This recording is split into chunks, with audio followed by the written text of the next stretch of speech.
Good evening and welcome to Pressing Issues. Today is Sunday, February 14th, 2021. Happy Valentine's Day, everybody. I am your host, Jason Diffendahl, back in the house tonight for tonight's show. And I will introduce two of the three panelists that we have here so far. We have Desi. Hey, howdy, hey. And we have Emma. Hey guys, how's it going? Welcome. We will also have Spencer as soon as he gets his network connection fixed. So he'll be along shortly. But we'll get started. So welcome everybody. I hope last week's show went well without me. But anyway, a lot of news to talk about tonight, and I will bring you a new rant, as everyone loves. Just trying to keep up, checking with what's going on in the chat. I do not have any Valentine's ears to show you tonight. Sorry. I don't have any. Desi, are there Valentine's ears behind you on your board there? I mean, there's Ursula ears. I don't know if I would count that as Valentine's Day. All right. No, we're not doing themed shows. This is not a show where we do themed shows. So we're just gonna go pretend it's not Valentine's Day. All those of you who are out with your special Valentine and enjoying dinner and not watching, I hope you'll at least tune in to the replay. But anyway, let's get going. So tonight we're going to talk about Disney earnings call that happened earlier this week. A lot of interesting news in the Disney earnings call. Spencer's going to be on hopefully at some point to tell us about Super Nintendo World at Universal Studios Japan, which looks really cool. I hope he can teach us some sweet dance moves when he's here too. Yeah, right. Exactly. I don't know if he does that in his room though. I think that might only be outside, but we'll see. We're also going to talk about Leave a Legacy, which may or may not be my rant for the night. I don't know yet. Hey there, Spencer. Hey, Woohoo! I got the internet working. Woohoo! Yay! Welcome, Spencer. Spencer, everybody wants you to dance. No, That's what I figured. Fair enough. you can catch enough of me dancing for the next 30 years as Tom reuses that footage over and over again on News Tonight. I know that's for sure gonna happen. Is that something good in the bag? It's my breakfast. I always eat on the show. I know, right? That looks. I don't know whether that looks good or not. It's my milk tea. It looks like iced coffee. But okay. I gotta have milk tea when I'm on a show. Milk tea. Good. All right, so let's see. Let's talk about the earnings call because Jay Storm just wrote, it's ridiculous that Disney will be investing less into the parks. Obviously, understand given the financial situation, but it will be hurtful for years to come, and I couldn't agree more. So let's get started with the earnings call. So capital investments are down 43%. So last quarter, which was the fourth quarter of 2020, which was July, August, September, capital investments were $1.3 billion. And in Q1 of 2021, which for the Disney company is October, November, December, capital investments were $760 million. So that's down 43%. And here's the problem. We're coming up on the 50th anniversary. Obviously, we're in a unprecedented, weird situation. But Disney's making money. It's not like they're not making money. And so we've got Tron that everybody's looking forward to. And it's not going to be open in time for the 50th. That is, to me, that's pretty much I mean, the railroad might not even be open for the 50th. That's the kind of thing that to me is really inexcusable. It's clear that current management does not understand or respect the parks and what they mean to people.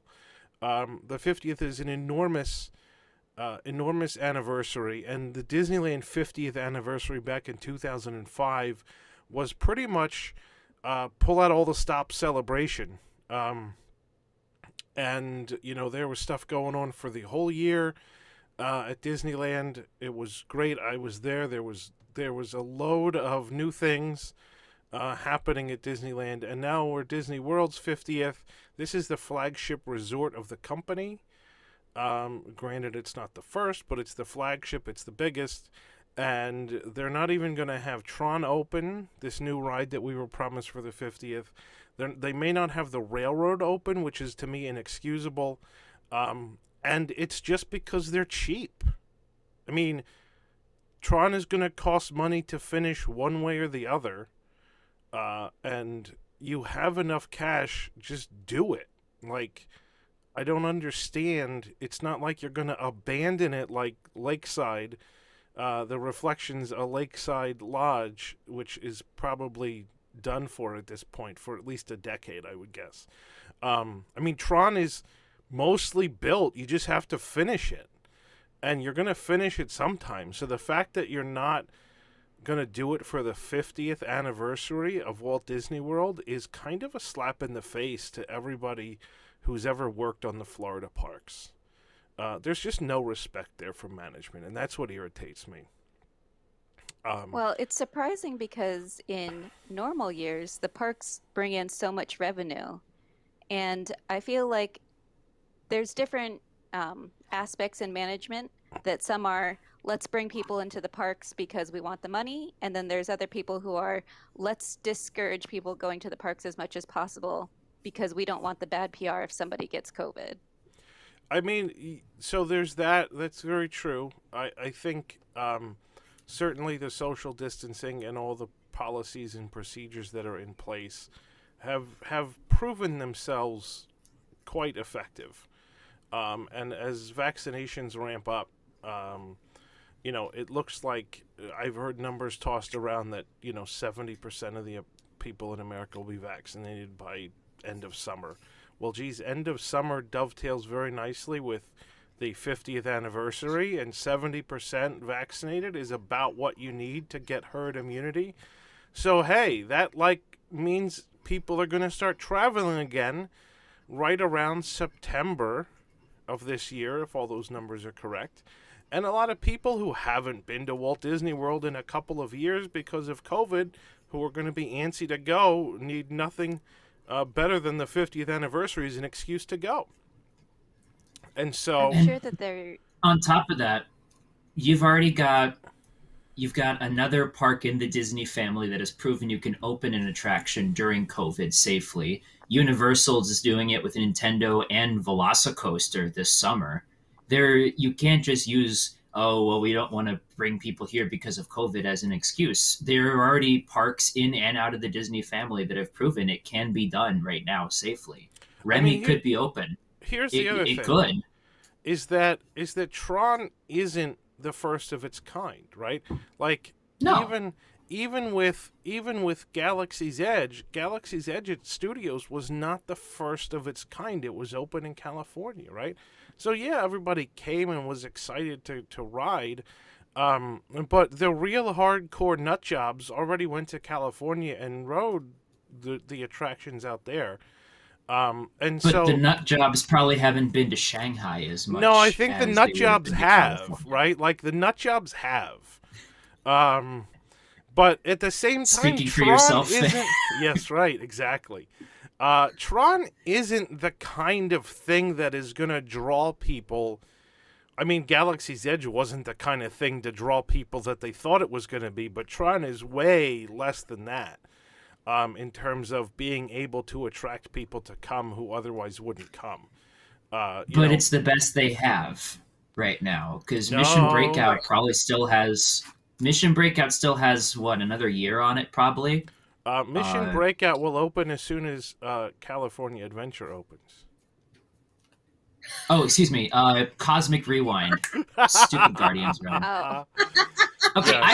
I haven't been to Disneyland in like since I was literally a toddler. So please give me a break. I know.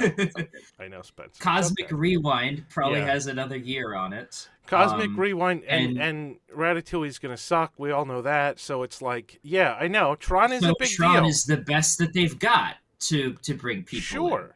But, right, as far as new rides go, yeah.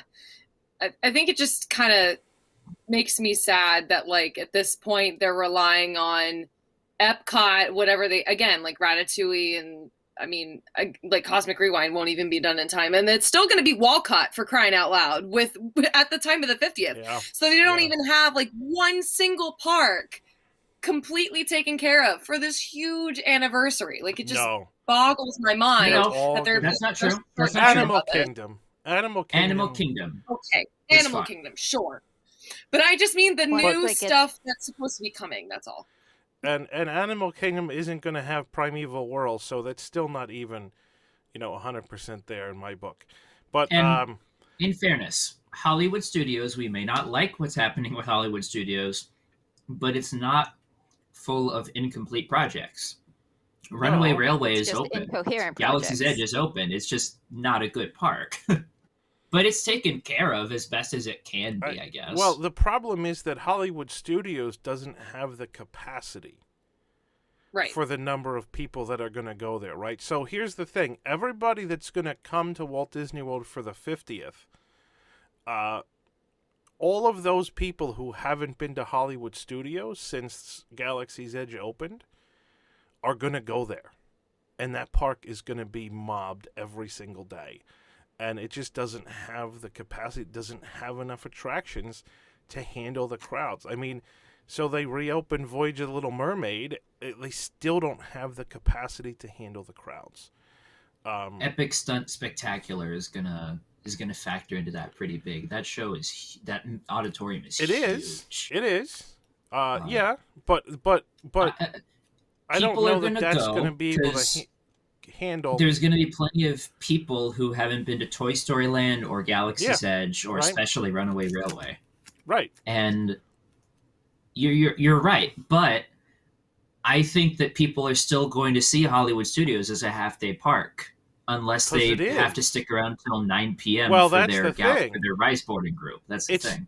Hollywood Studios is a half-day park, but it's going to be so mobbed that it's going to take you all day to do it. Like, even if your boarding group is early in the day, without fast passes, you're going to be at studios all day. You're going to have a 2-hour wait for Slinky Dog, hour and a half for Millennium Falcon, hour more for Runaway Railway, plus your return time for Rise. It's a half-day park when the crowds are reasonable, but at the 50th, I think it's going to be mobbed. I'm probably going to. Do you really think that Fastpass? Do you really think Fastpass won't be back by then? I don't know. That's a good question, and I don't know. I mean, the thing that scares me about that is that, like, I mean, we were talking about this a little bit before the show started about what weekends at Hollywood Studios are like now, since Desi just went and I went on a weekend as well when I was on my most recent trip. And, like, that's already a full day park. And that's not even what the crowds are nearly going to be at the 50th. So, it's crazy to me. Yeah. Yep. Well, I'm sure that this factors into why they aren't investing the capital into the parks, is because they assume people are going to come anyways. It's the 50th. Let's put the money into the parks when we actually want to try to encourage people to come. Well, and that's very true. And from a bean counter perspective, the financial analysts that sit in their office and don't go to the parks, that makes sense, right? But that's not what the Walt Disney Company was built on. That's not how Walt built this company. And the problem is that what's going to happen is what you see right now is that there's problems and they need to be solved, like the Wedway People Mover. And they don't have the ability to solve those problems because they don't have the staffing or they don't have the money or whatever. But Walt built the company, and Eisner ran the company to be ready for when the crowds come back. And right now, they're not going to be ready for when the crowds come back. They're going to be woefully understaffed. They're woefully understaffed now. They can't even open enough restaurants to be able to feed people without a long wait. They can't open attractions because they fired all the entertainment cast members. They're not going to be ready for the 50th. I can tell you that right now. And on the subject of Fastpass, I mean, Fastpass may help people to do more attractions in Hollywood studios with lower waits, but it's just going to make the lines longer for everybody else. And so I think what's going to happen with Fastpass is that that's a fundamental problem with Fastpass. Oh yeah, but it's still necessary. The problem with Fastpass is they can't bring Fastpass back until the social distancing, the 6-foot distancing requirements are gone, because the Fastpass line and the regular line run parallel for most of it, and they've put up all these plexiglass already. I just think Fastpass isn't coming back. Well, hang on. If the plexiglass is already there, then that creates the divider that you need. Then it's already there for the standby line. It's not there to divide Fastpass. But at the same time, I also think, and somebody in the chat mentioned this a couple minutes ago, I don't think Fastpass is coming back as a free offering. I think it's going to come back as a Max Pass. We're going to have, Disney World version of Max Pass. Well, that's what's happening here, too. They kind of basically told us that in November is that here Max Pass is going to be a thing as well. Yeah. They're not bringing back free Fast Pass. I mean, I expect that to be a global thing. What I expect at Disney World, honestly, I don't expect Max Pass as we know it at Disneyland. Not in exactly. Shanghai, there's a system where you can pay for an individual Fast Pass, and I expect that to be the system they bring to Walt Disney World first. I think there's we're getting way off topic with this, but I think there's a couple different possibilities for when Fastpass comes back, and I hope, because right now there is no tangible benefits to staying on property, and this 30-minute thing is going to not be useful for most people anyway. What I'm hoping is that people who stay on property get free Fast Passes, and everyone else has to pay. That's what I'm thinking may be what happens, to give the people who are staying on site some benefit, because right now there's hardly any benefits. But anyway, 30 minutes is not enough. No, it's not for somebody staying on property to feel like it's they're like getting the Happy anything out of it. 15. But it's the Happy 15 is so stupid. Yeah. Well, what about Happy 30?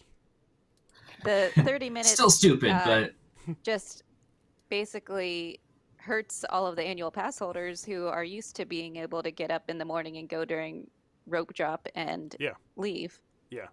Yep. Earnings call. The other thing about capital investments is there are some things that they didn't stop or slow progress of, and Star Wars Galactic Star Cruiser is one of them. And what's really bring in interesting a lot of money about that, it's not, though. It's not, because the capacity is so few low. People. It's so few people who can afford it.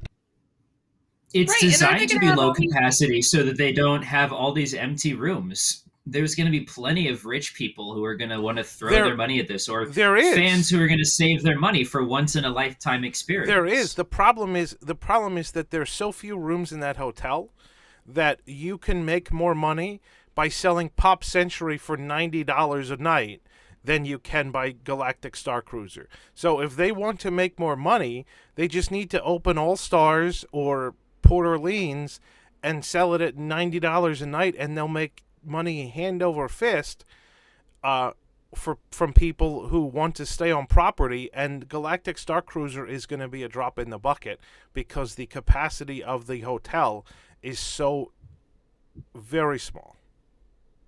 Yeah, and then on top of that, you're going to have...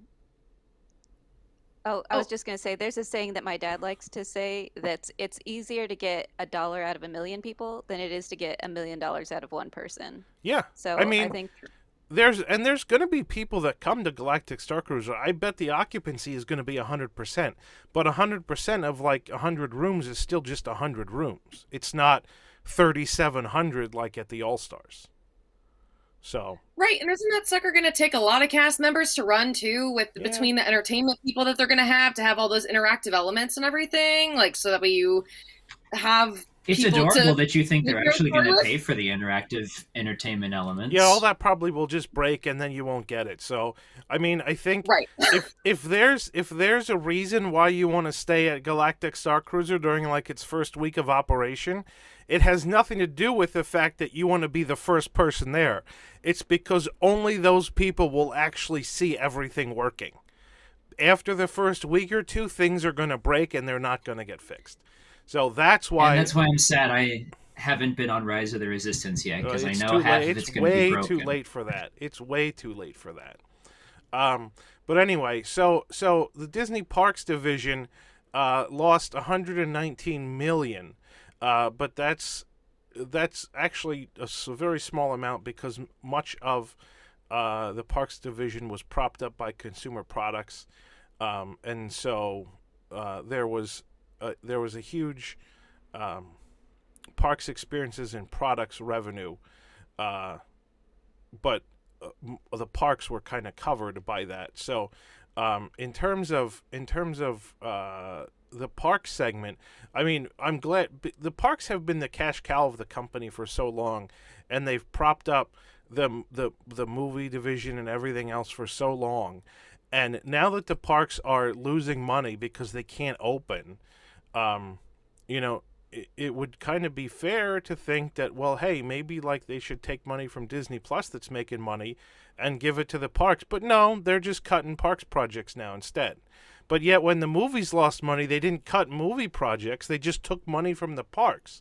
So to me, I mean, at the very least, if I was chairman of parks and was faced with these losses, I'd be like, hey, boss, remember when you were chairman of parks?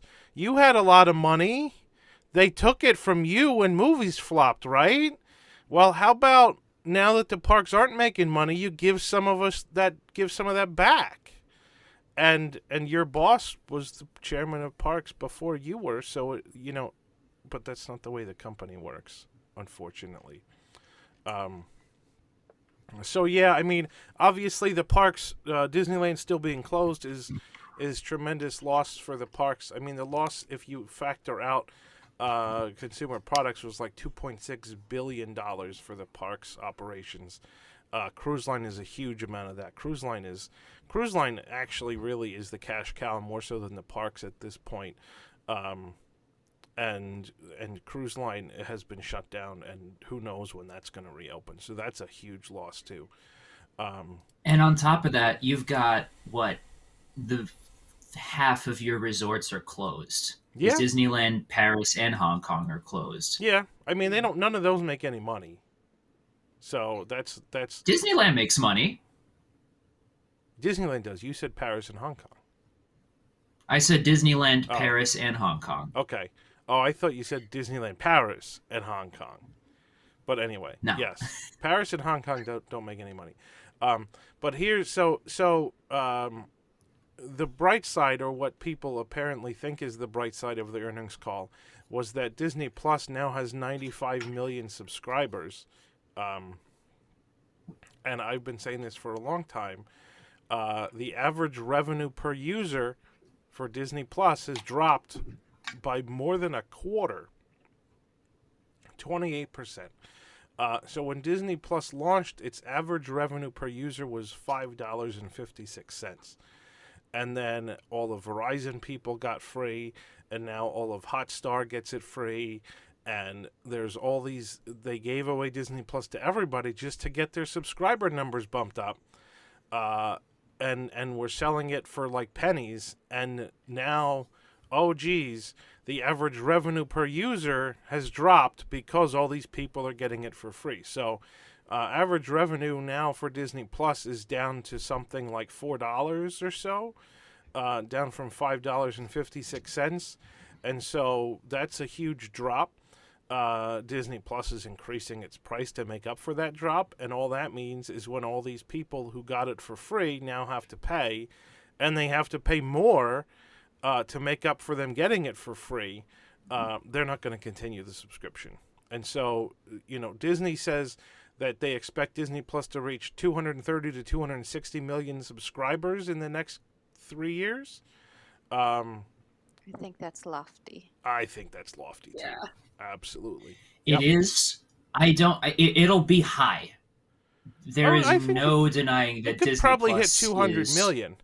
The problem is that is it going to hit 200 million and stay, and are they going to be able to increase the price enough to make it cover all of the losses? Or are they going to have to give it away free for years to hundreds and hundreds of people so they can hit those subscriber numbers, and then the average revenue drops like a hotcake? It's like it has now. That's really the key question, and I don't know that it's gonna work the way they want it to. Right, and I think that they will be able to hit those. Go ahead, Spencer. Sorry. I think that they will be able to hit somewhere around 200 million subscribers, but I think that the new edict that Disney Plus is the entire focus of the company and everything has to serve Disney Plus is not going to last. It's not. You can only make so much off of a subscription-based streaming service, even unless they start charging Premier Access for everything and every single new show. Like if you had to pay to watch a new episode of The Mandalorian, it just isn't going to make money this way. Well, your money's still going to come from movies and parks. Yeah, and that's how it's going to be. And the other thing is that they haven't quite gotten to the point where where they've run out of good content, right? Like they're still coming out with good content. WandaVision was kind of a disappointment for a lot of people, I think, right? Like WandaVision was thought to be like the next Mandalorian, where it was like the hot ticket thing, but there's a lot of people who've watched WandaVision who are like, with it. So it's certainly not had the popularity of Mandalorian, that's for sure. We must have Well, different I guess friends. I'm an exception to the rule. I'm an exception to the rule when it comes to WandaVision because I thoroughly enjoy it. But that's just me because I'm a Marvel nerd. Everyone I've talked to loves WandaVision. Like, I don't know where Jason's pulling this from. I think there are fewer people watching it. I would say that maybe it started slow. I think there are fewer. I think the viewer numbers are lower for WandaVision than Mandalorian. That's that's undeniable. As cute as, there you go. As Baby Yoda. Although I will say that Baby Vision was adorable. So here's the question. They announced like 20 some new shows, right? And how many of them are going to not be good? Like all these new shows cost money to make, and some of them are not going to be good. Right, and that's the other thing. They're just taking the Netflix. They're taking the Netflix route of hemorrhaging money on every single possible show. Some of these will probably only get canceled after 1 or 2 seasons because they just aren't popular. Yeah, exactly. And that means that Disney Plus, so the average revenue per user of Disney Plus is going to keep going down as they keep having to spend more money on original content. Because here's the thing, though, have gotten tired of what's in the existing catalog. Here's the thing, though, Netflix is still successful. Sure. We all praise Netflix because even though they throw money at basically any idea that comes across the desk, it's still successful and profitable. And on top of that, even if the shows are bad, Disney people first off, they're not going to buy Blu-rays anymore.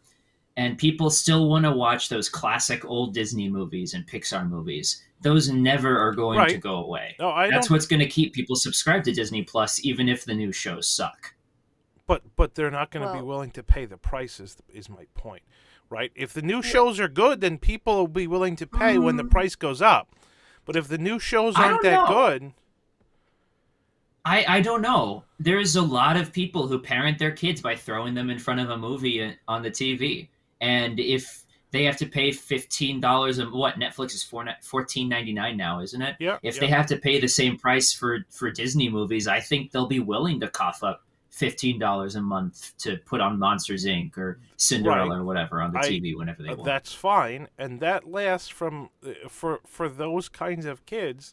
That may last for what, 6, 7, 8 years, right? You've got a heck of a lot of but that's people as far forward without kids in that age range that aren't going to pay to watch, animated movies over and over again. They're going to want original shows that are good, and if they're not getting them, they're not going to keep paying. Netflix works because it has an enormous back catalog that people can find things on. Disney Plus doesn't have that. Disney Plus doesn't even have all of the Disney movies on it. Yeah, that's the in thing. Disney's that, like, defense, they're working on that because of various licensing agreements. Well, that is true. But I mean, as far as original content goes, like, I wonder how many people, like, for instance, just subscribed for however long the new season of The Mandalorian was and unsubscribed and are going to come back. Like, I have a feeling a lot of that's going to happen. Like, or not even Marvel that. Stuff, they're going to, or there's going to be those people, and people do this to Netflix quite a bit, where after the season is over, they subscribe and they binge watch it in a month and then they cancel. So you're subscribed 1 month out of a year and you get access to all the content from the entire year. And that happens to Netflix a lot. It depends, but regardless, even if Disney has some good shows, all this content costs a lot of money, right? And so if average revenue per user drops and all this content is costing a lot of money and they keep making new content, the profit from Disney Plus isn't going to be as much as they're projecting. That's my thought. We'll see what happens.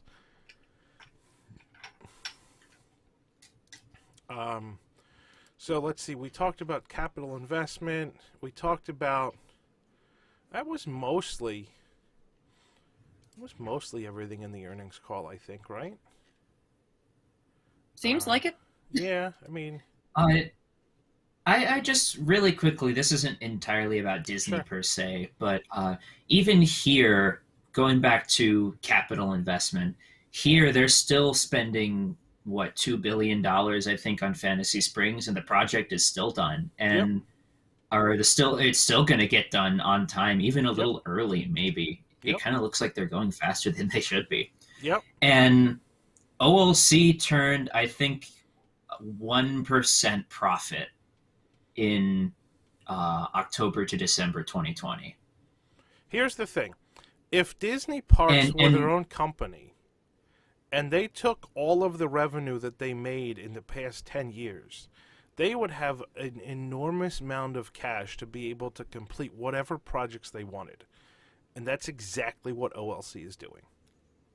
That's true. We do keep enormous amounts of cash. OLC does not have a failing movie division that they have to prop up when your big budget blockbusters don't hit.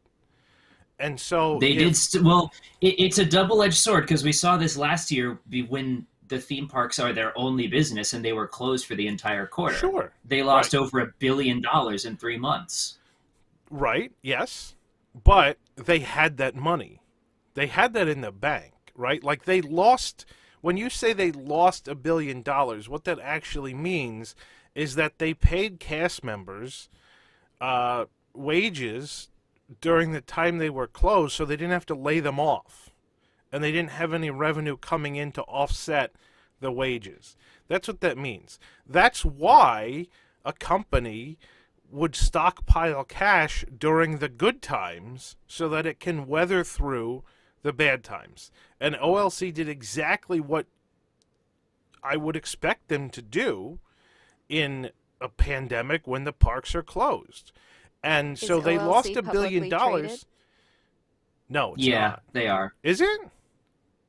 Yeah, you can buy stock. You can buy shares of OLC. Shareholders get free tickets every year. Oh, I thought. Really?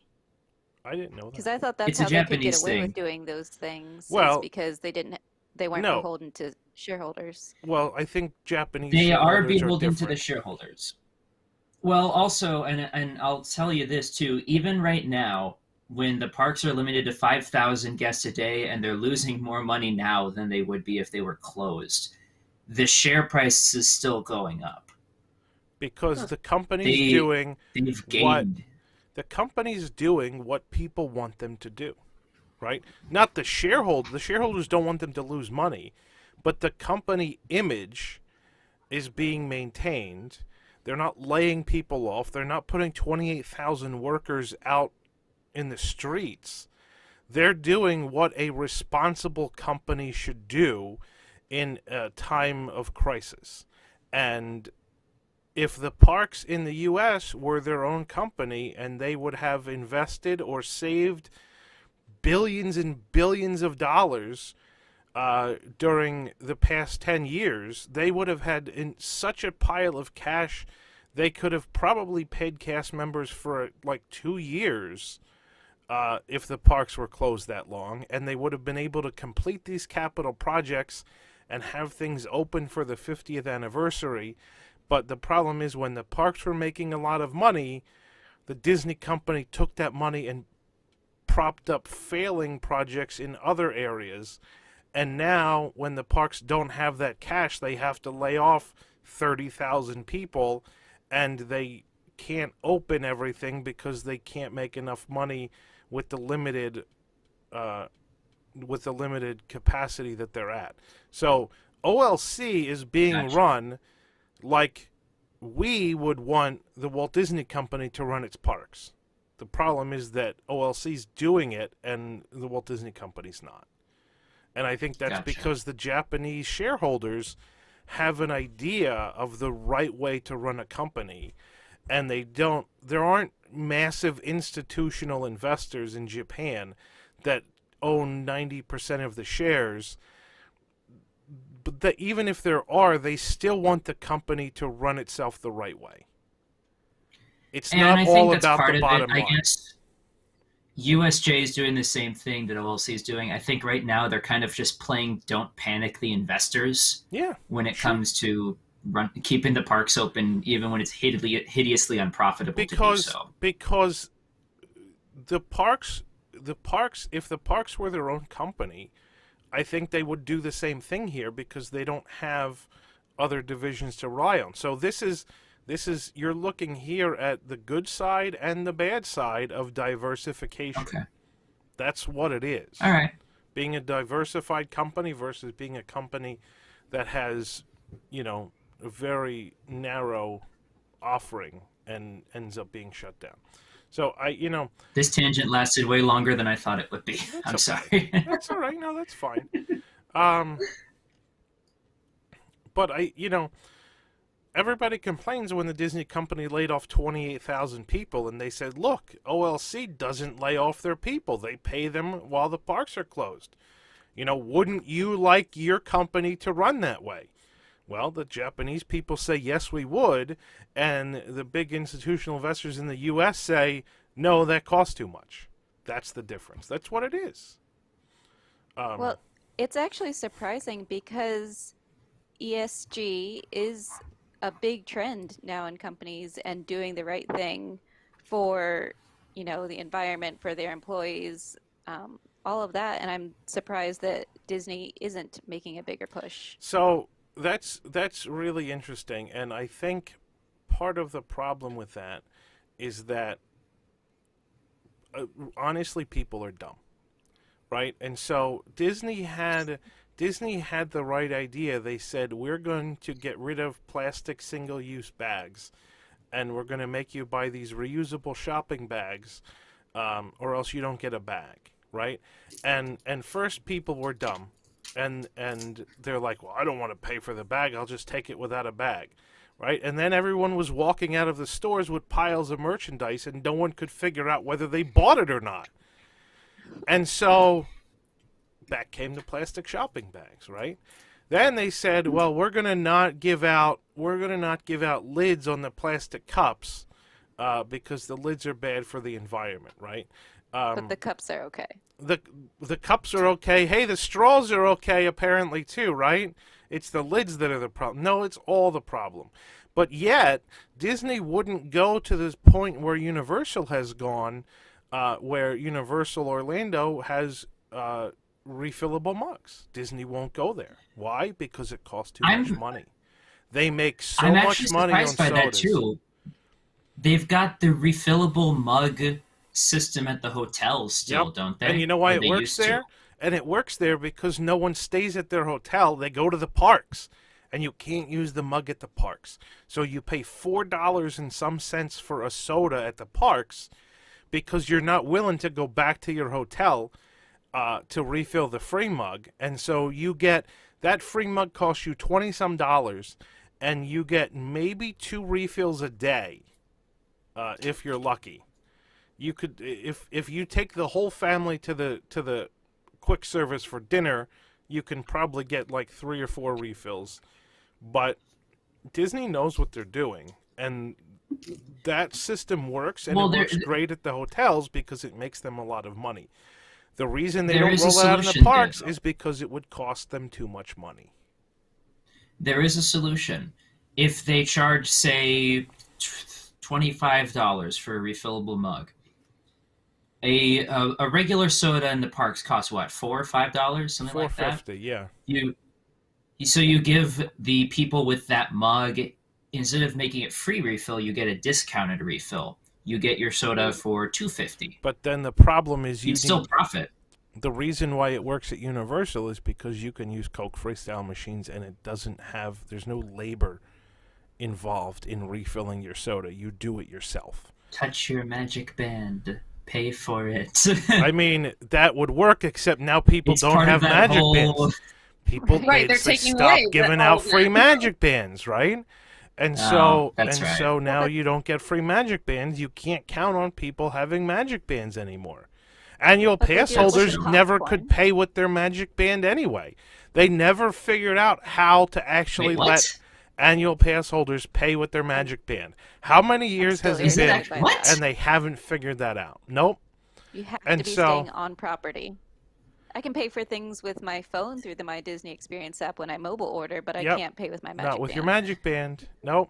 That doesn't make any sense. No, it sure doesn't, Spencer, but that technology is so cobbled together, it's unbelievable. And so somebody in the chat said Disneyland had paper straws. I mean, the Wave at the Contemporary has paper straws too. And the problem is paper straws cost more than plastic ones. And also you need like a new one every 15 minutes because they turn to mush. So why the reason that Universal can sell a refillable mug for $16.99 and it's good for refills all day. There's also no time limit on it. Like the Disney system at the resorts makes you wait a certain number of minutes between refills so that you can't just like get unlimited refills for like 7 people in your family all at once. You have to wait, which encourages larger families to buy more than one mug, right? Universal doesn't have that. Universal charges $16.99 for a refillable cup. The renewal, that's with the cup. The renewal is only like $10 for a whole day's worth of drinks. And Universal clearly can make it work.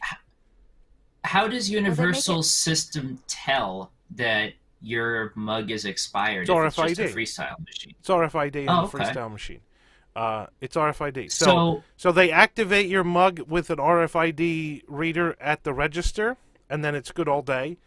And then it doesn't work the next day because it's taken out of the system. They make it work with popcorn, though. You can get popcorn refills. So I don't understand why they can't do the same thing with They can. drinks. They can. Universal does it, and Disney does it at the resorts. They can absolutely do it at the parks, but they don't want to because the amount of money they make on sodas is astronomical. Well, but to Spencer's point, they could make you pay for the refills just a lower cost. Or they could charge you like $30 for a day's worth of refills, and I think people would probably still do it. Right? I agree. People would. I think people would. I think if you charge $30, $30 when you include the cost of a mug, which is, let's be honest, probably like $1.50. Right. People are only going to drink so much soda in one day. Even a family of four. That would still be profitable. Even a family of four who are sharing one mug at $30 a day, I think that would be a good deal for the family, and I think Disney would still make money. Because right now, half of those people are going and getting free cups of water at the counter service, which A, costs money for the cups, and B, there's labor for the cast members who have to fill up the cups. And so if you are using your mug, you're not pestering cast members for free waters at the counter service, right? Like, I think if everybody got together and said, hey, today, like, you know how they have, like, Dapper Day, right? Well, let's have, like, Water Day. And everybody who goes to a park, or like 50% of the people, get together and say, we're not going to buy sodas today. We're just going to go ask for free waters at the counter service all day. And, like, can you imagine 10,000 people in the park that are all asking for free waters all day? I think we just found the next WDWNT event. Yes! I'm in. WDWNT Water Day. But I mean, that's like, that would certainly show Disney what can be done and how much effort it is to actually give out free water, and all the cups that you're wasting because you can't refill your water cups. I can walk over to the water fountain though and refill my mug right next to the counter. I did that just on Monday when I went to Cosmic Rays. Instead of bothering the cast member for water, I could just refill my cup right there at the water fountain, which was next to the counter. You could. Even here, all of our counter service restaurants, the water is self-serve. Stack of cups next to a little water dispenser. Right. Yeah. Push the button, you get water. Right, and that's fine. I think the reason they took that away, because you used to be able to serve yourself refills of soda, and I think they decided that they were losing too much money on people. Too much money. Cosmic Rays, yep. Cosmic Rays had free refills. What'd they do to Cosmic Rays? They tore the whole damn thing down. Well, now I think we don't get free refills. Or no, I'm Japan, sorry, Electric Umbrella, not Cosmic Rays. Right. I knew what you meant. Yeah, Electric Umbrella. They tore the whole damn thing down because it cost too much money. Right, and I mean, I think at this point, with how short-sighted they're being, like, the argument there would also be, like, it costs too much money to pay for all the infrastructure that it would be to do freestyle machines instead of having a cast member refill it for you, you know? So just that, too. That's valid. I mean, I've heard from many. There's that, right? I've also heard from many people who've worked in restaurants with freestyle machines that say that they are the worst to clean and refill. Oh, I hate freestyle machines. Don't get me wrong. I hate freestyle machines. They are always messy. They're gross. And this is like, regardless of any sanitation, like, even without COVID, I hate freestyle machines because they're sticky and gooey. And, like, if you get Sprite and the person before you had, like, cherry Coke, your Sprite comes out red because there's still, like, cherry syrup in there from the person that got cherry Coke. And all of the flavors I don't like. So you buy cherry Coke in a can and it tastes good. You get cherry Coke at a freestyle machine and it's not the same. It is not the same taste. I don't like it. It tastes much more fake out of the freestyle machine than it does in a can.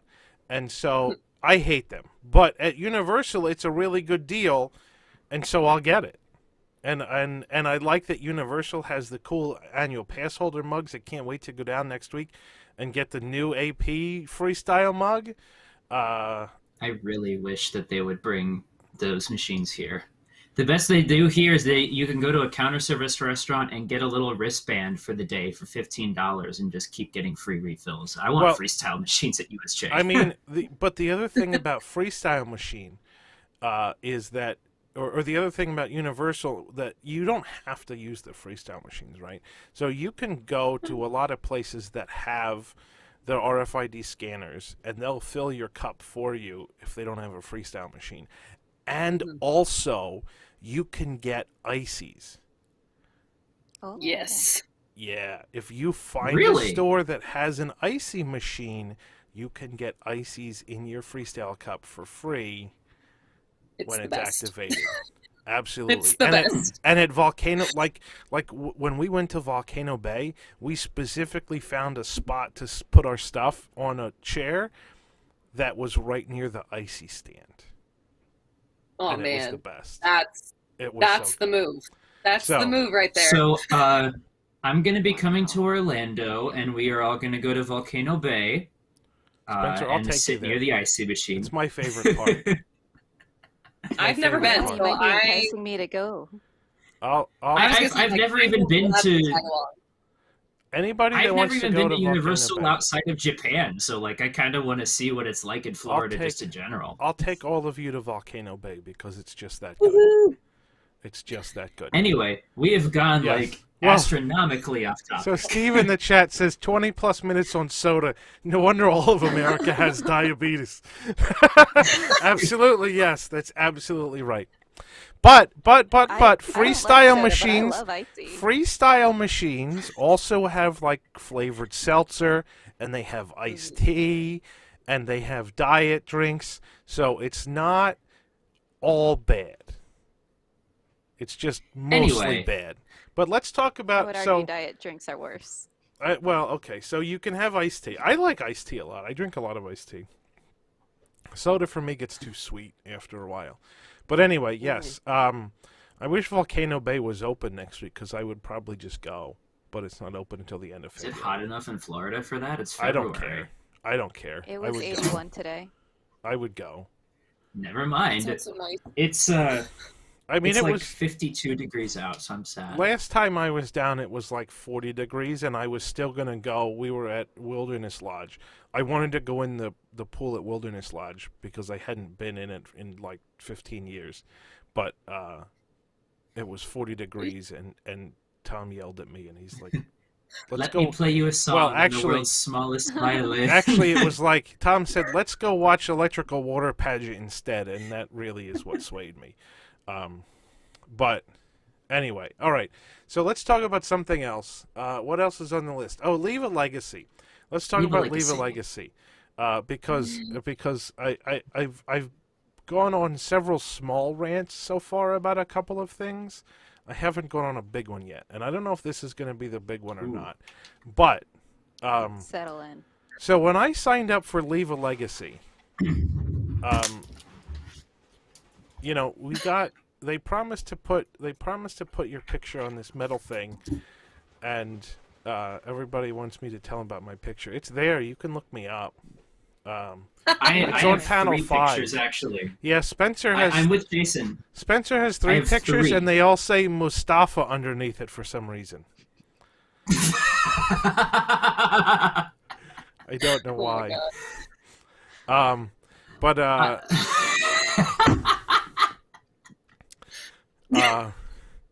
The problem is that I signed up for Leave a Legacy, and they engraved your picture on these nice metal plates and then put them on these tombstone-shaped monoliths, which was a cool idea, but it just didn't work well in execution.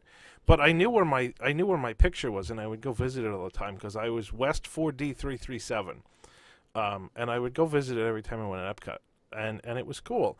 And then they took them down, and honestly, I was okay when they took them down. Like, I wasn't upset.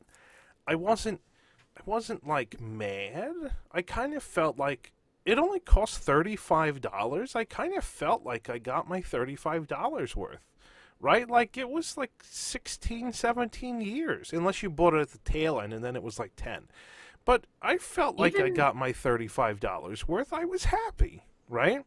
But even going every couple years, I felt like I got my money's worth out of Leave a Legacy.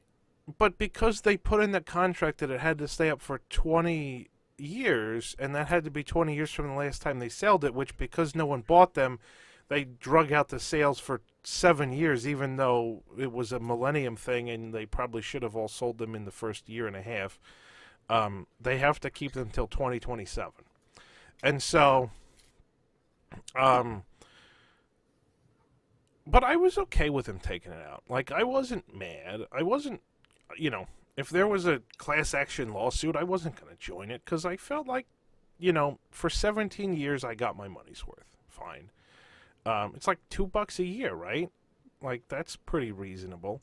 But they had to put them back up somewhere. And so initially, when they said they were going to put them back up, I kind of expected that they were going to take the metal plates off of the monoliths and just put the metal plates somewhere else, which I would have been happy with, right? Like, that would have worked because those metal plates were nice. It was engraved on metal. It looked really nice. So I thought they were just going to take the metal plates off the monoliths and then put them somewhere else, and I was kind of cool with that. But that's not what happened either.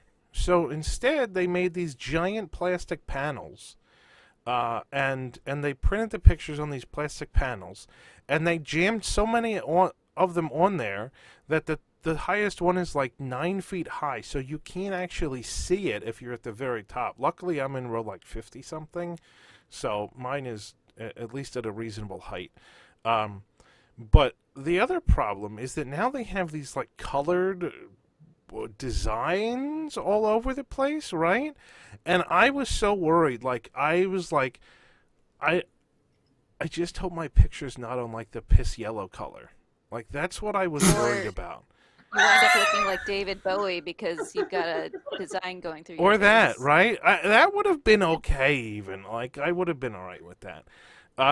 But, so I'm on orange, so it makes it look like I have a really bad sunburn. But orange is okay. I mean, I narrowly escaped the yellow. But the problem is that they don't look elegant, right? Like, it like almost looks walls. like, they look like construction walls that are sort of colored, to make some kind of design. But it's clear from the amount of effort that they put into this, that nobody really wanted to do it, right? Like this, like the metal plates and the monoliths. To do something. The metal plates and the monoliths looked like it was well planned and well designed, even though it was a bad design. It was well designed. These walls are not well designed. There are a lot of pictures that are too tall to be seen. There are all these colors that aren't really, I mean, they look nice from afar, and because the plain wall of just black and white probably wouldn't look good either. But when you go look at your picture, it looks bad, and it's also not metal. So you have this picture that's like printed on plastic, and it's not this nice etched metal that I paid for. That's my biggest problem with it, is that it's colored and it's printed on plastic as opposed to etched into metal. And I can't complain because mine's not up really high, but I imagine there's a lot of people that are annoyed. And so I think what Disney's hoping is that a lot of the people maybe are like me, where they took them down and they got 17 years worth out of their thing, and they're happy, and they don't even care, right? But these are going to be there for like 6 or 7 more years because they're legally obligated, and I don't know that they're going to age well. Like, nothing Disney has built out of plastic in the past 5 years has aged well, right? So these things are going to fade, or they're going to crack, or people are going to drive ECVs into them and break them. Like, who knows? But nothing Disney has built. Like, look at Toy Story Land. It's a bunch of junk. It's mostly plastic. The fences in Toy Story Land were plastic, and they weren't up to safety standards, so they had to be replaced because they were just plastic junk. And that's what I feel like these walls are going to be. And maybe they look nice now. I think they look nice from afar. From a distance. Yeah. From a distance, yes. But I don't think Vast they're. distance. I don't think they're gonna look that nice for the next 7 years.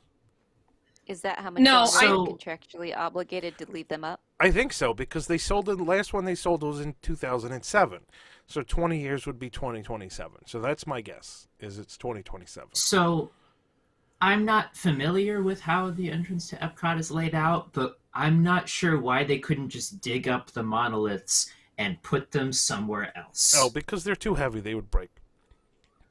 Mhm. Oh.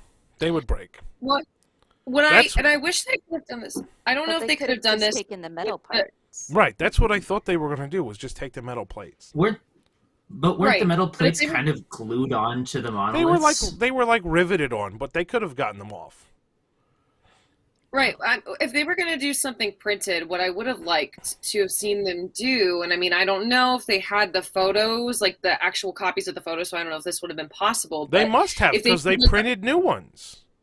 Right. So, that's true. So they, Right? what I All would the have liked to photos see is were something digitally stored.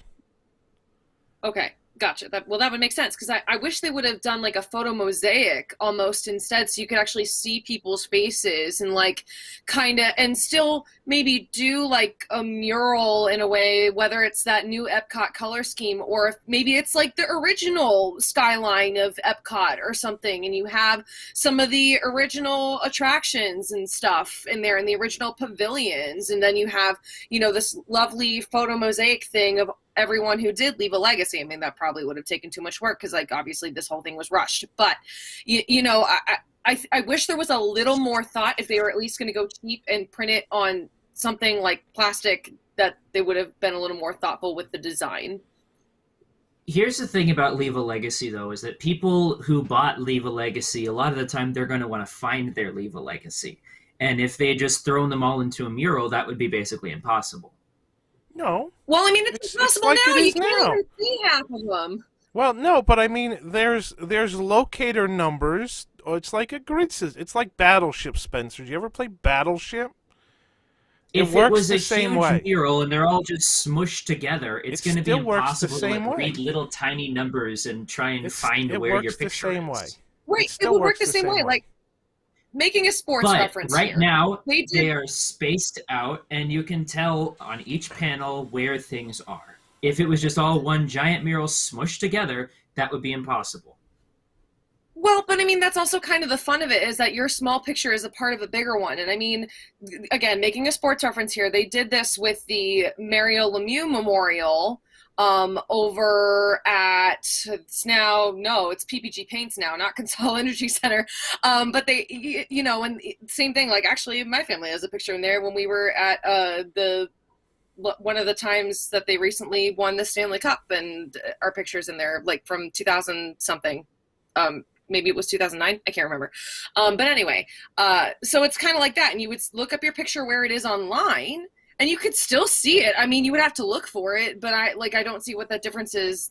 That would be now with the way that Leave a Legacy is at Epcot in putting it in mural versus how they are. Let me bring up this idea, because I just had this idea and I think it's fantastic. The expression section where you get the paint and you paint the mural, and there's little 1 inch by 1 inch squares and they're different colors, but they make a picture when you stand back. Imagine if they did that with the Leave a Legacy. Oh, there we go. That's it. that's what should have So happened. so that you have like this enormous wide mural.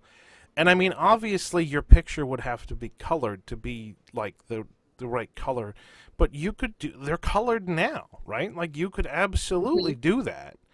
And you could have this enormously long mural that wouldn't just be like random colors. It would be a picture when you stand back far enough. And you can have locators where you have the columns numbered, and you look at, you even if they just told you, look, it's in column 17, you could go look at column 17, and you just look until you find your picture. I mean, there's like 90 in a column on the current thing, right? So there's not that many to look through, even if they only told you what column. That would look really cool.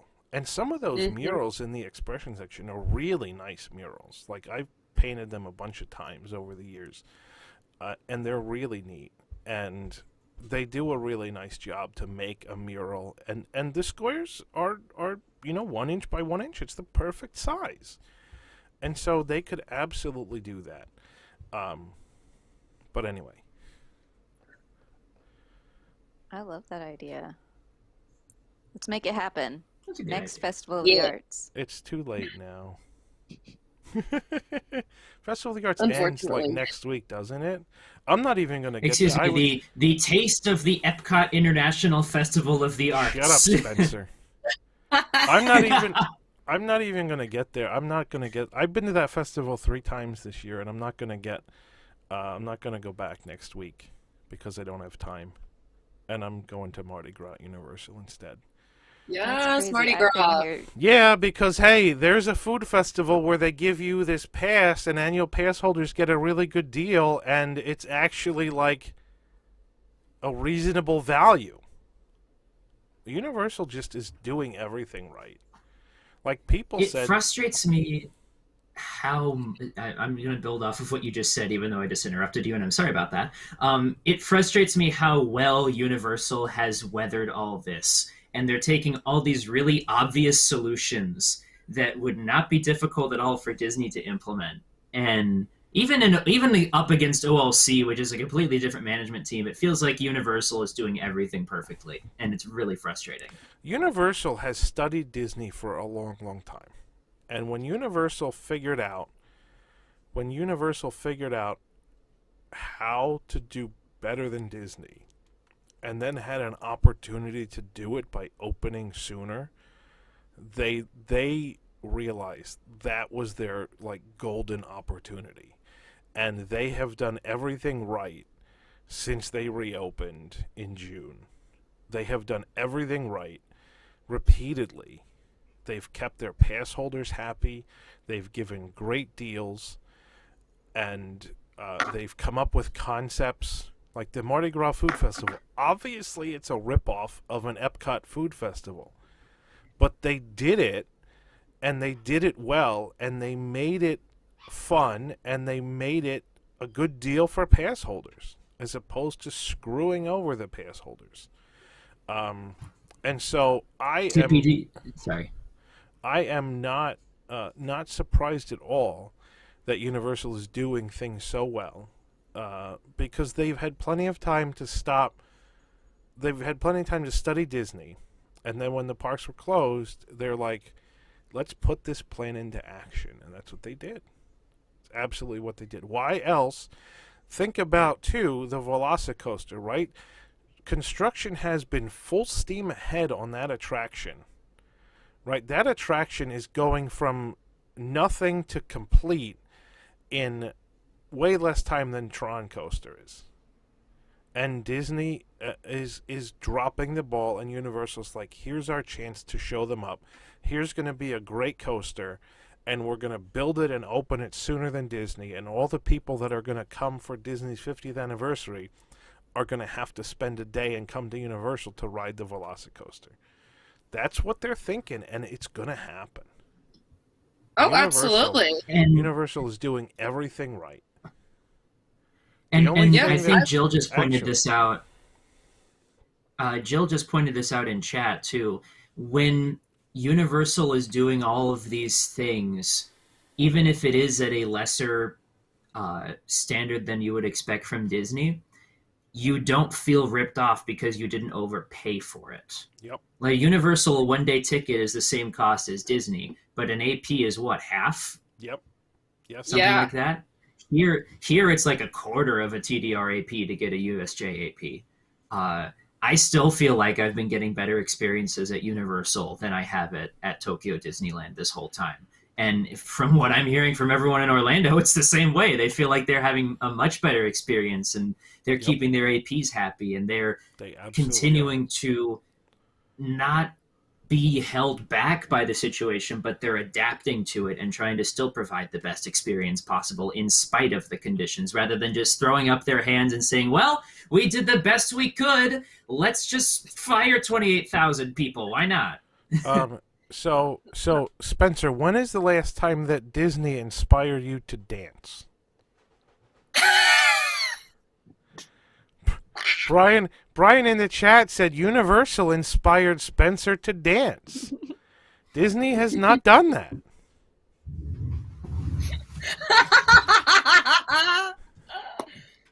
Nice answer. Universal is still selling APs. I'm done. Universal is still selling APs. Somebody in the chat asked, Universal is still selling APs. Yes, I bought one. Mm-hmm. Yep. I bought my first ever Universal AP this year when they opened. I never bought one. They're still selling the 18 months for 12 deal, which is great, by the way. Huh, that was freaking awesome. I bought my first Sorry, go ahead. No. I was just saying, like, as an annual pass holder at both Disney and Universal right now, I completely 100% agree that I feel like Universal is really pulling out all the stops to try and make their people happy, where I feel like Disney is just doing the bare minimum. They are. Universal is making a power play. Absolutely making a power play. The day that OLC announced that they were canceling all of the TDR APs, or like the day after, when they announced that they were canceling all TDR APs and just canning the entire system, that was the day that they announced the Super Nintendo World previews for APs. Universal knows what they're doing. They really do.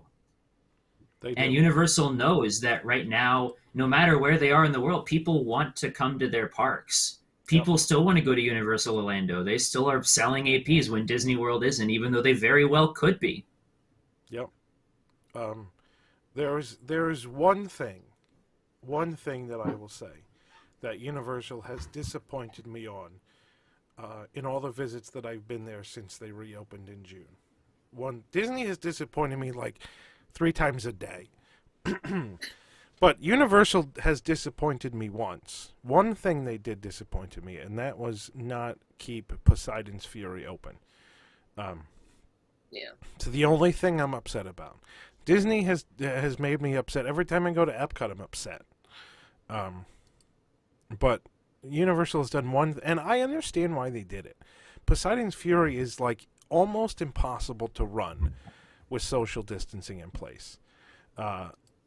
And when they first reopened in June, it was open, and I went on it, and there were like 16 people per show, and I get that that's just not feasible to do. I mean, we were like the first people in line, and it still took us 40 minutes to get in to the show just because the capacity was so low. So I get it. I'm just sad because that's one of my favorite shows, and I wanted to take my kids. I feel the same. I felt the same way about them not keeping Backdraft and Terminator open. Those both closed in September because they were just too expensive. And I love Terminator so much. It's such a great show. And it's the only show they've sent performers home from back to the US or wherever they came from. I was really sad when they closed Terminator. And it's still closed, and I want them to bring it back. But I mean, I want them to bring it back. At least they opened Bourne Spectacular, though. Bourne which, by is the way, very good. Bourne looks good. I want to see that. So let me just say this. I've never seen a Bourne movie in my life. But I love that show. It's so well done. It's so well done. And I don't need to understand. They tell me everything I need to know in the pre-show to understand the film. Right? Like, they actually tell you more in the pre-show or to understand the show. They tell you more in the pre-show than you need to know to understand the show. I love it. I think it's the best stunt show I've ever seen. And, Terminator was good. And, some people may lament its loss. But at the same time, it was getting pretty old. And they needed something new. And this Bourne show was fantastic. Absolutely fantastic. Now, Mickey and Minnie's Runaway Railway, I've seen Mickey and Minnie cartoons a lot. And I go in there, and without a pre-show, I still don't know what's going on in that attraction. But Bourne, I haven't seen a Bourne movie ever, and I love the show. So that's just a difference, and, there you go. Different thing between Disney and Universal. All right. I want to jump. Oh, we were ready to take a commercial. Okay. I was going to take a commercial, unless you want to talk about this, because we'll come back and let you talk about Super Nintendo World a little more. That's actually not what I was going to talk about. Okay. Someone in the chat asked me why I don't think Disney is doing better than USJ, and I was going to talk about that, but we can circle back later. Okay. that's fine. So we're going to take a commercial, and we'll be back shortly, right after these words from our sponsor.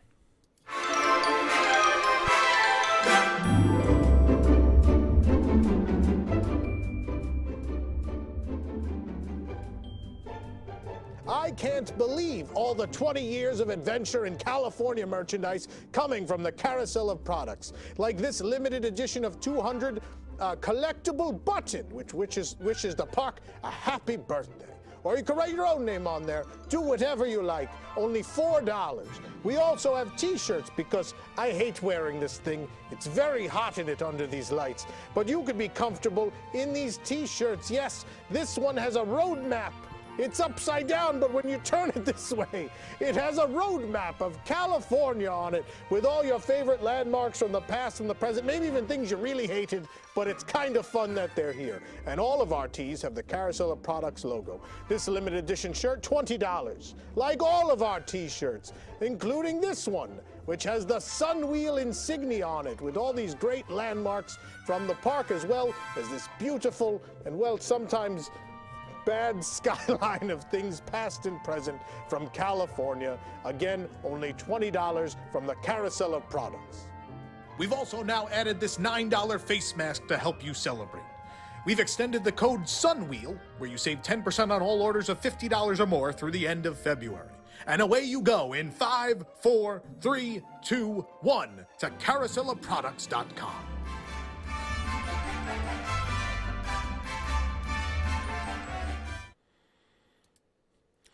There you go. Thanks, everybody, for watching that commercial. Please go buy your shirt like Emma did.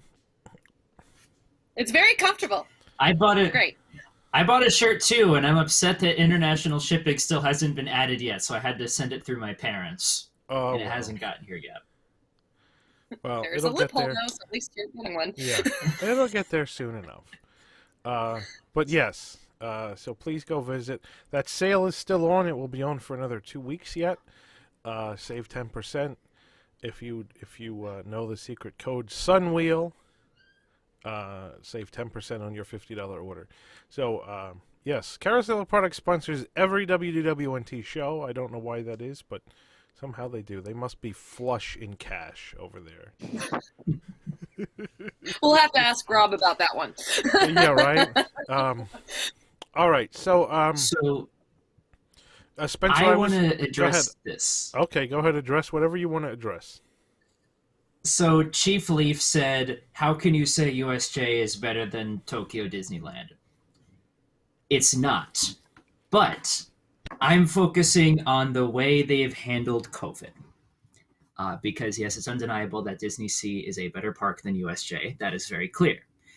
But canceling your APs after you promised to extend them and continuously extending a lottery that had no reason to exist when you could have just opened up reservations like Disney World did, and allowing people to shop between the very generous window of 7 and 7:45 a.m. every day if they don't have a ticket for no reason whatsoever, and reducing social distancing and continuing to increase park capacity to unsafe levels, and closing half your restaurants and reducing their menus for the ones that are still open to remove pretty much anything good, and increasing your ticket prices during a pandemic when you have no entertainment and half your shops and restaurants are closed, and pretty much everything else they have done since they reopened in July just makes me feel like going to Tokyo Disneyland is not worth it right now.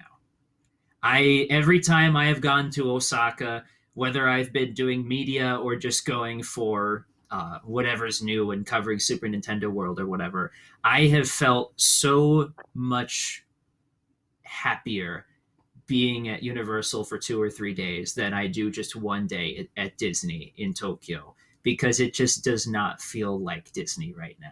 And that's true of every Disney park right now because of the way things are, but especially with just how notoriously terrible OLC has always been towards their annual pass holders, and how they are dreadfully mismanaging their capacity when they were allowed to have more people, and forcing people to use standby pass for no apparent reason. And just all of the terrible decisions they've been making since the pandemic started make me feel like going to Universal is a lot better than being at Disney right now.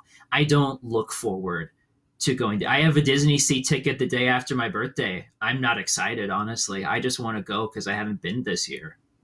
I'm much more excited for when I get to go back to Osaka and visit Super Nintendo World and Wizarding World and ride Jaws, and all of that stuff makes me much more excited than going to Disney Sea right now. Just being completely honest. It'll be a different story once APs are back. It'll be a different story once Dreamlights and Dreaming Up are back. It will be a completely different story when Believe Sea of Dreams, the new nighttime show at Disney Sea, finally opens. But for right now, Universal has entertainment. Almost all their rides and shops are open. They're treating their APs well, and they're letting them come to the park. I genuinely believe that Universal is doing this so much better than OLC is. That's why I say they're better right now. So, Spencer, I think what you're getting at is that Universal appreciates their pass holders. And Universal very much so. Appreciates all their guests, actually. And I think the same is true in Florida. I think Universal knows how to show appreciation to all their guests. And Disney is really just trying to make a buck. It's kind of, I mean, Disney has been doing things for years and years that have hurt their image, and they're just continuing to do it. There are probably a ton of people who haven't been to Disney in a long time who are like planning to come back for the 50th, and they're going to come back for the 50th. And I can tell you that if you haven't been at Disney in 10 years and you come for the 50th, I can't believe that you wouldn't go away disappointed in some way, shape, or form. Either because you paid a heck of a lot of money and got a subpar experience, or you paid a heck of a lot of money and there's no benefits to staying on property, or the tickets are outrageous, and who knows, you probably can't get an annual pass. Everything's closed, things aren't open, your favorite rides aren't open, Tron isn't open. I think I go to Universal, and I don't come out of Universal disappointed for the most part. I come out of Disney, and I'm pretty much disappointed every time. And I think, Spencer, that's kind of what you're getting at, is that Disney's fun, right? It's fun to go. Yeah. I mean, I keep going. And you keep going. I will always love Disney more than I love Universal. Yeah. That's not going to change. But right now, when you come out of Disney, you're generally disappointed. And when you come out of Universal, you're generally happy. And I think that's true for me, absolutely. When I leave Universal, when I come home, sorry, just real quick. When I come home, when I get on the Shinkansen and I'm coming back to Tokyo, I've spent 3 days at Universal most of the time. And I am still ready to stay in Osaka and keep going back to Universal. When I go to Disney here, part of it might also just be because I have to pay for a full ticket, which in fairness isn't that expensive compared to the US, but is expensive for a poor college student. I feel done because I did get everything done, but there's also no parade, there's no shows, there's no anything, there's just rides. And that's fine for some people, but it's not fine for me. I feel incomplete going to Tokyo Disneyland and not seeing Dreamlights every night. I have been an AP at that park for 2 years now, and there has never been a single time that I have been at Tokyo Disneyland and I did not stop to watch Dreamlights every single night, because it just doesn't feel complete without seeing the parade. It is the best parade ever.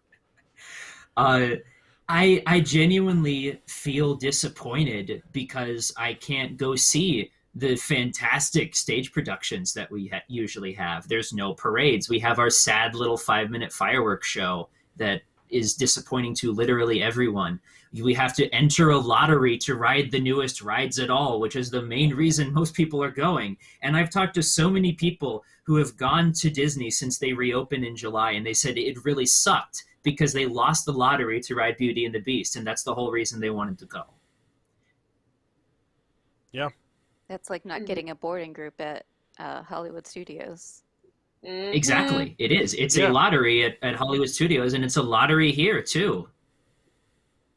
Yeah, and I think the other thing is just as far as comparing experiences in versus Universal versus Disney right now is like, honestly, with all the entertainment, like between the acapella group and the Blues Brothers, and I can't remember what their like construction percussion group is called. The Jammers. Oh, no, wait. No, not the Jammers. But like, you know, their version of the Jammers. Anyway, like just having all of that around and that energy just felt like the sense of normal that I hadn't had since things shut down in March, where Disney, like, of course, like there's the Dapper Dan Shore and they have these cavalcades, okay, but like still not having the stage shows and the nighttime entertainment, like I didn't, that sense of normal, I didn't feel the same way. Yeah, that's very true. That's very true. I can go to Universal and I can watch all of their street shows, and I can go watch the rock and roll show if I hate myself, and I can go see all the entertainment I want, and it makes the park feel alive. And this is something that Disney has lost, is that atmospheric entertainment and entertainment that takes place outside makes the park feel dynamic and alive. And there just isn't any entertainment except for those character cavalcades at any non-Shanghai Disney park right now. Shanghai has Storybook Express back. That's really it. There's no Festival of Fantasy. There's no Beauty and the Beast live on stage. There's no Song of Mirage. There's no Dreamlights. Having all of that entertainment, when we've talked about this extensively on this show and probably everywhere else, makes the park feel alive and dynamic. And Universal realizes that and realizes the value of that. And that's why they've kept their entertainment on board. Yep. Yep. And I mean, like, think about, we talked about Hollywood Studios at the beginning of the show and about how the park just doesn't have capacity. And somebody mentioned Indiana Jones Epic Stunt Spectacular and how much capacity that eats up. There's no reason they can't have that open now. It's an enormous outdoor theater. Why can you not have an enormous outdoor theater open with social distancing? Hint, you can. That show just costs a lot of money. That show just costs a lot of money to run, and Disney's cheap. That's it. That's the reason.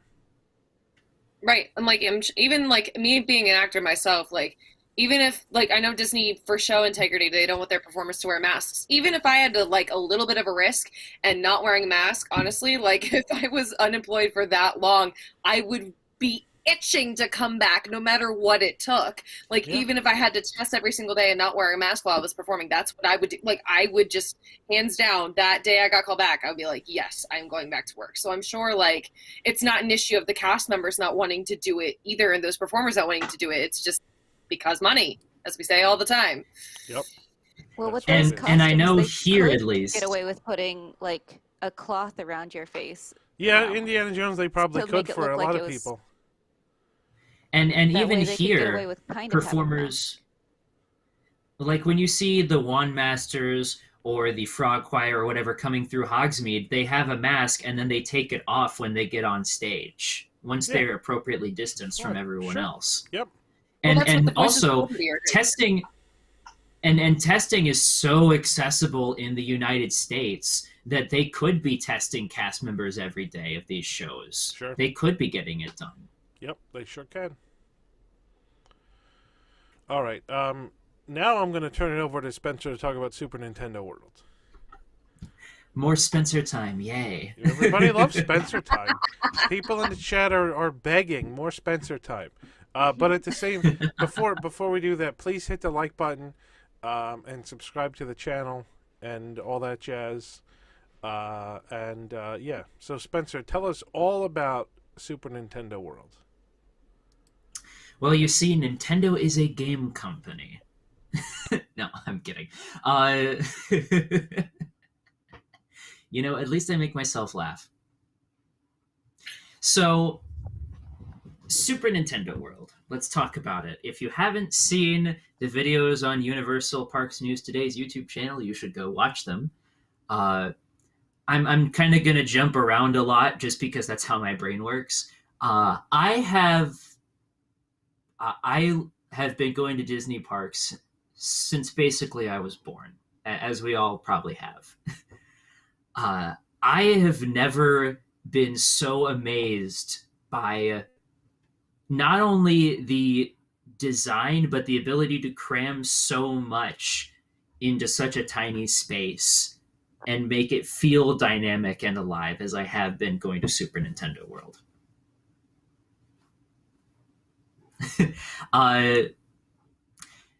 When you walk into Super Nintendo World, you go through the little pipe at the entrance and you come out in Peach's Castle, and just a couple steps further, you are blasted in the face with just all of this dynamic motion and movement and all these props and animatronics that are moving. You got walking Goombas and piranha plants that are trying to bite at guests. They can't really, of course. And you've got moving blocks and clouds and the flagpole and the giant mountain in the middle. And it's such a tiny space, but it really feels alive. And it's hard to say that about most expansions. I really think, because the design process probably started around, 2016, 2017. So I really think that Universal looked at Star Wars and what Disney promised for Galaxy's Edge and said, we need to do that too. And unlike Galaxy's Edge, they actually delivered on a lot. There's so much interactivity in Super Nintendo World. When you buy the power-up band, which is integral, it's not like a wand in Harry Potter. You need this thing. When you buy the power-up band and you hit blocks and you interact with different elements and mini games and the rides, it really, first off, it's worth your $30 for the band. But second off, it really makes you feel like you're playing Mario and you're in the Mushroom Kingdom playing all these games. How terrible Mario Kart is aside, you really do still feel like you're part of this world. It feels like what Galaxy's Edge was promised to us, except with Mario, obviously. And it even makes sense. Mario Kart is the answer to Smuggler's Run, where you fly the Millennium Falcon. Instead, you drive a Mario Kart. Yoshi's Adventure is the answer to that Omni Mover that we never got for Galaxy's Edge, where you were going to ride around the land. That's what you do. You ride on a Yoshi around Super Nintendo World. And there's a couple of cute show scenes, but it's just an Omni Mover. But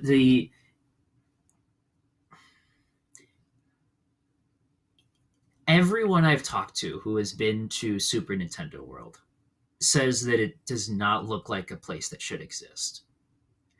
I know we crack jokes a lot about how things at Disney World don't look like the concept art. And even being used to OLC and how they really deliver on what you see in the concept art, because everything in New Fantasyland looks like what we were promised 4 years ago. It does. It all looks 90% how it should. Things change. Super Nintendo World really feels like you're stepping into a rendering. It's so vibrant and dynamic and active and loud and bright. Loud in a good way, not in a bad way. It genuinely does not feel like a real place that should exist. And for that reason, despite the fact that the rides are kind of... I cannot stress enough how Universal in Osaka is now a must-do for anyone coming to Japan and visiting Tokyo Disneyland.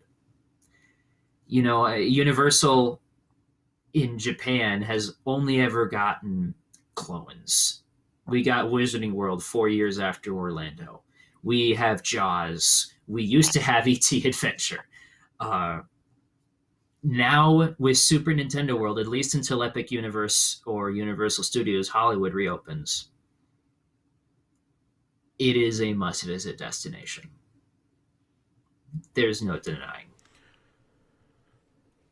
Spencer, do you think so one of the reasons that I think it looks so vibrant and so much like the concept art is because, I mean, it's based on a video game world, right? So you have all the bright colors and all the bright paint and all the bright characters. So in some respects, it was easy for Universal to build that land and make it look exactly like a video game and exactly like the concept art, because that's what it is, right? Yes, but Disney could easily do the same thing with they could have done a better job at Toy Story Land and have it be this big, bright, vibrant place. They could have built Galaxy's Edge to not be on a desert planet, essentially. Well, that's kind of what it looks like from everything I've seen. So these are real problems that don't need to exist. Yeah, no, I think you're right. I think so, but I guess the where I'm kind of going with this is that the concept art for Super Nintendo World kind of existed because the video games existed. The Batuu concept art, or the Toy Story Land concept, well, maybe not even Toy Story Land. Batuu concept art didn't exist and had to be created by somebody. And so is the question that the concept art was bad and so Batuu is bad, or is the question the concept art was good but the execution was bad or cheap, is probably more like the question. And Paul in the chat just said if Batuu looked like the original Batuu concept art, that would have been amazing. And so it sounds to me they were scared. Go ahead. They were scared, I think, with Galaxy's Edge. They were scared to do something from a movie. Because if they had done something from the movie and it didn't look exactly like the movie, people were going to be upset. But if Super Nintendo World didn't look exactly like the video game, people would be upset, right? But Universal wasn't scared of that.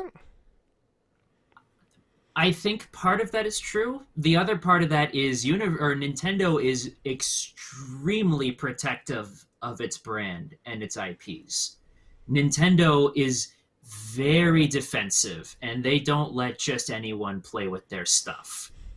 This theme park is 45 minutes away from their world headquarters, from where they program all these different games. Shigeru Miyamoto himself spent years working on this project. There was no question of whether it was going to turn out right because of how defensive Nintendo is, and how the creator of the Mario franchise, how involved he was in this project.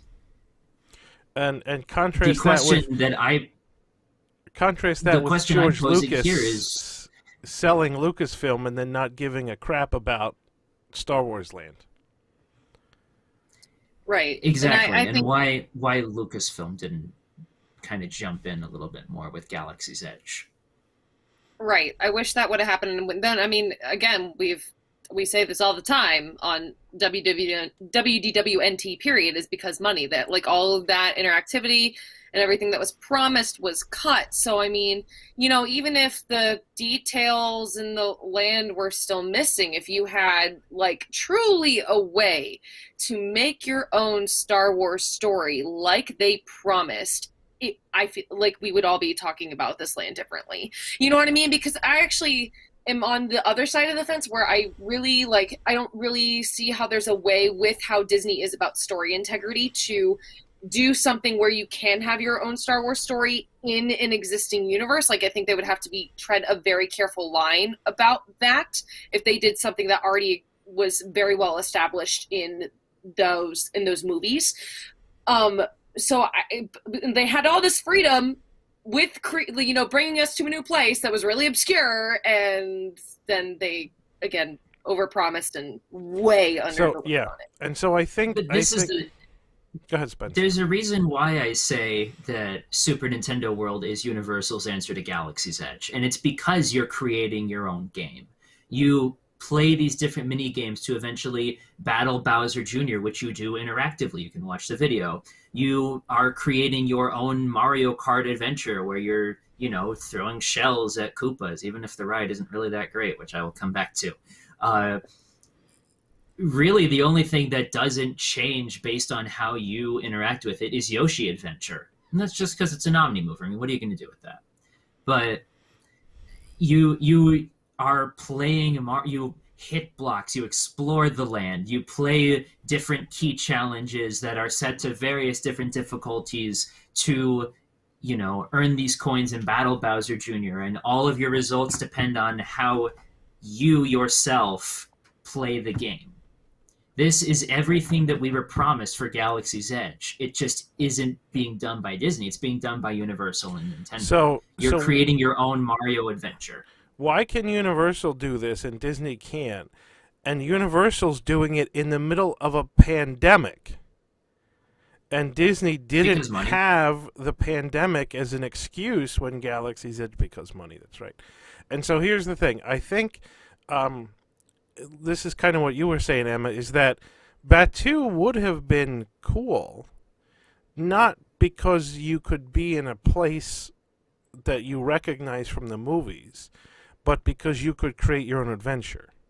And and without creating your own adventure, Batuu is kind of pointless.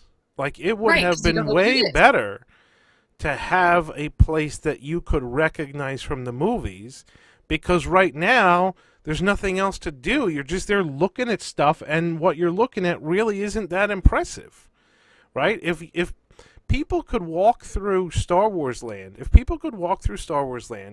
and recognize and pick out different scenes from different movies and different locations that they've seen in the movies, I think Star Wars Land would be much more successful, because people could just go and look around and feel immersed in the movie world and not have to even ride anything. And that's what they did, I think. Sorry. No, I was just going to say, I think that the Millennium Falcon is impressive. I think that Kylo Ren's ship is impressive, and it's because I recognize them from the movies. Yep. So I'm excited to see those things because I know them and I recognize them. The spires mean nothing to me. Right, like why is the most photographed spot in all of Galaxy's Edge right in front of the Millennium Falcon? Because that's what people recognize from the movies.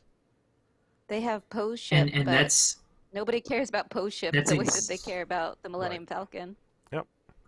And that's exactly what they did in Super Nintendo World. Everything, a lot of it is an abstract concept, but it's still things that you'll recognize from the games. Even the backdrops look like New Super Mario Brothers. You've got the little area where the Donkey Kong area is going to expand out to, where it kind of looks like a little cannon from Donkey Kong. You've got the Yoshi's Adventure Queue is all done up with elements from the Yoshi's Island games, because people love those games and they're adorable. Captain Toad is in Yoshi's Adventure. The Mario Kart queue, watch the video, is full of details from, little abstract references to things they've lifted straight out of the games. They stuffed the Mario Kart queue full of Mario Kart references and Mario references in general. And you're walking through Koopa's castle, which is familiar because we've all played Super Mario. We've all gotten through a world and gone through Bowser's castle. And we've all played Mario Kart and gone through all these different courses. It's all courses from Mario Kart 8 on the ride. That's what they pulled from. Kinopio's Cafe looks just like the little special power-up houses from Super Mario 3D World. They chose things from the games because that's what people recognize. This is a 35-year-old franchise. It's one of the best-selling franchises of all time, just in general. Everyone in the world knows Super Mario. It's what put Nintendo on the map. Right. Yeah. I will say, I have not personally been to Universal in years because they got rid of all of the nostalgia for me. So, but when they do have, we have Jaws. Super Mario Land here, I will absolutely go because that is nostalgia for me. Mm-hmm. Come to Japan, we have Jaws and Terminator. I was supposed to go to Japan in April and I just canceled it. Yep. Yeah, if only we could do that right now. But yeah. It's very much, you're able to look at Galaxy's Edge and where Disney failed versus Super Nintendo World and where Universal has succeeded. They use the same playbook for both lands. Just one of them stuck to it and one of them budget cut it. Yeah. I do know that Jason said that, well, Universal still has E.T. That's like saying, okay, Hollywood Studios got rid of the Great Movie Ride, Backlot Tour, the Animator Studio, but hey, we still have Muppets 3D. I mean, Muppets 3D wasn't an original opening day attraction there, though. That's true. You could say they still have Indiana Jones. Well, no, they don't have Indiana Jones Epic Stunt Spectacular. Not right now. Right now. What do they have that's an opening day attraction that's open right now? Anything? I don't think there is anything, because it was just the Great Movie Ride and the Backlot Tour, wasn't it? Day. Yeah, there really wasn't it. I mean, what was where It was the Playhouse Great Disney? Movie Ride, and Voyage. Voyage of the Little Mermaid. What was where Playhouse Disney is? That was something. I don't Magic know. of I have Disney no idea. Animation? No, I don't know. But yeah, I guess, well, see, Voyage of the Little Mermaid isn't open right now. So there's nothing at studios open right now that was an original opening day attraction, which is sad. Anyway. We have like 10 minutes left, so let's let Spencer talk some more if he wants to, because apparently he does. So, yes, I always want to talk more. I love the sound of my voice. Actually, I really don't. This is something that we've seen before with Universal, though, and that's why I had high hopes about Super Nintendo World, because Hogsmeade looks like Hogsmeade, and I love walking through Hogwarts every time I go on Forbidden Journey, despite how dizzy the ride makes me. And Diagon Alley, people know Diagon Alley. Everyone's watched those movies. They're familiar properties. I don't know why Disney believed that Batuu was a good idea. I really don't. They saw what happened with Wizarding World. They saw what happened again with the next Wizarding World. I really don't understand the logic behind Galaxy's Edge. And I hope that now that they've seen that it not only works with Harry Potter, but also Nintendo, that in the future they might be more open to these go into the actual movie and see things that you recognize experiences. The other thing that I've said before is I think Disney made a huge mistake building Galaxy's Edge in an existing park and not making its own park. And if they had built, if they had built Batuu in a Star Wars park where they still could have other lands from other movies that were other real places in other movies, that would have been the best scenario. And people wouldn't be as upset, I think, with Batuu as they are, because at that point, when you have a whole park and you have other places from the movies, then it's okay to have a land that's not from the movies. But if the only thing you have is a land not from the movies, that's what upsets people. And I've said before that Marvel and Star Wars together would be a great fifth gate. Just give them their own park. There's enough to play with that it could be done. If only the east of the Mississippi roll. Oh, well, if only the east of the Mississippi roll didn't hurt the Marvel side of that, because they're losing a lot of their main IPs from the movies that would, that they would probably want to include. There should have been a way. I feel like Disney 10 years ago should have bought out those rights when it probably would have been considerably cheaper to do so than it would be now. Yeah. If Disney had called Universal in 2009 when they bought, wasn't it 2009 when they bought Marvel? If Disney had called Universal in 2009 and tried to buy off the rights before the MCU became this big thing, they probably would have been able to get a better price. Not a great price, but a better price. But now that Universal knows how valuable these characters are, Disney's probably screwed if they want those rights back. Yep, agreed. Isn't there something in the contract that if Universal makes, Marvel Island look dilapidated, then they can cancel the contract? Because I gotta tell you, even though I haven't been in years, the last time I went, I thought that Marvel Island looked terrible. Some of it looks pretty bad, yeah, it does.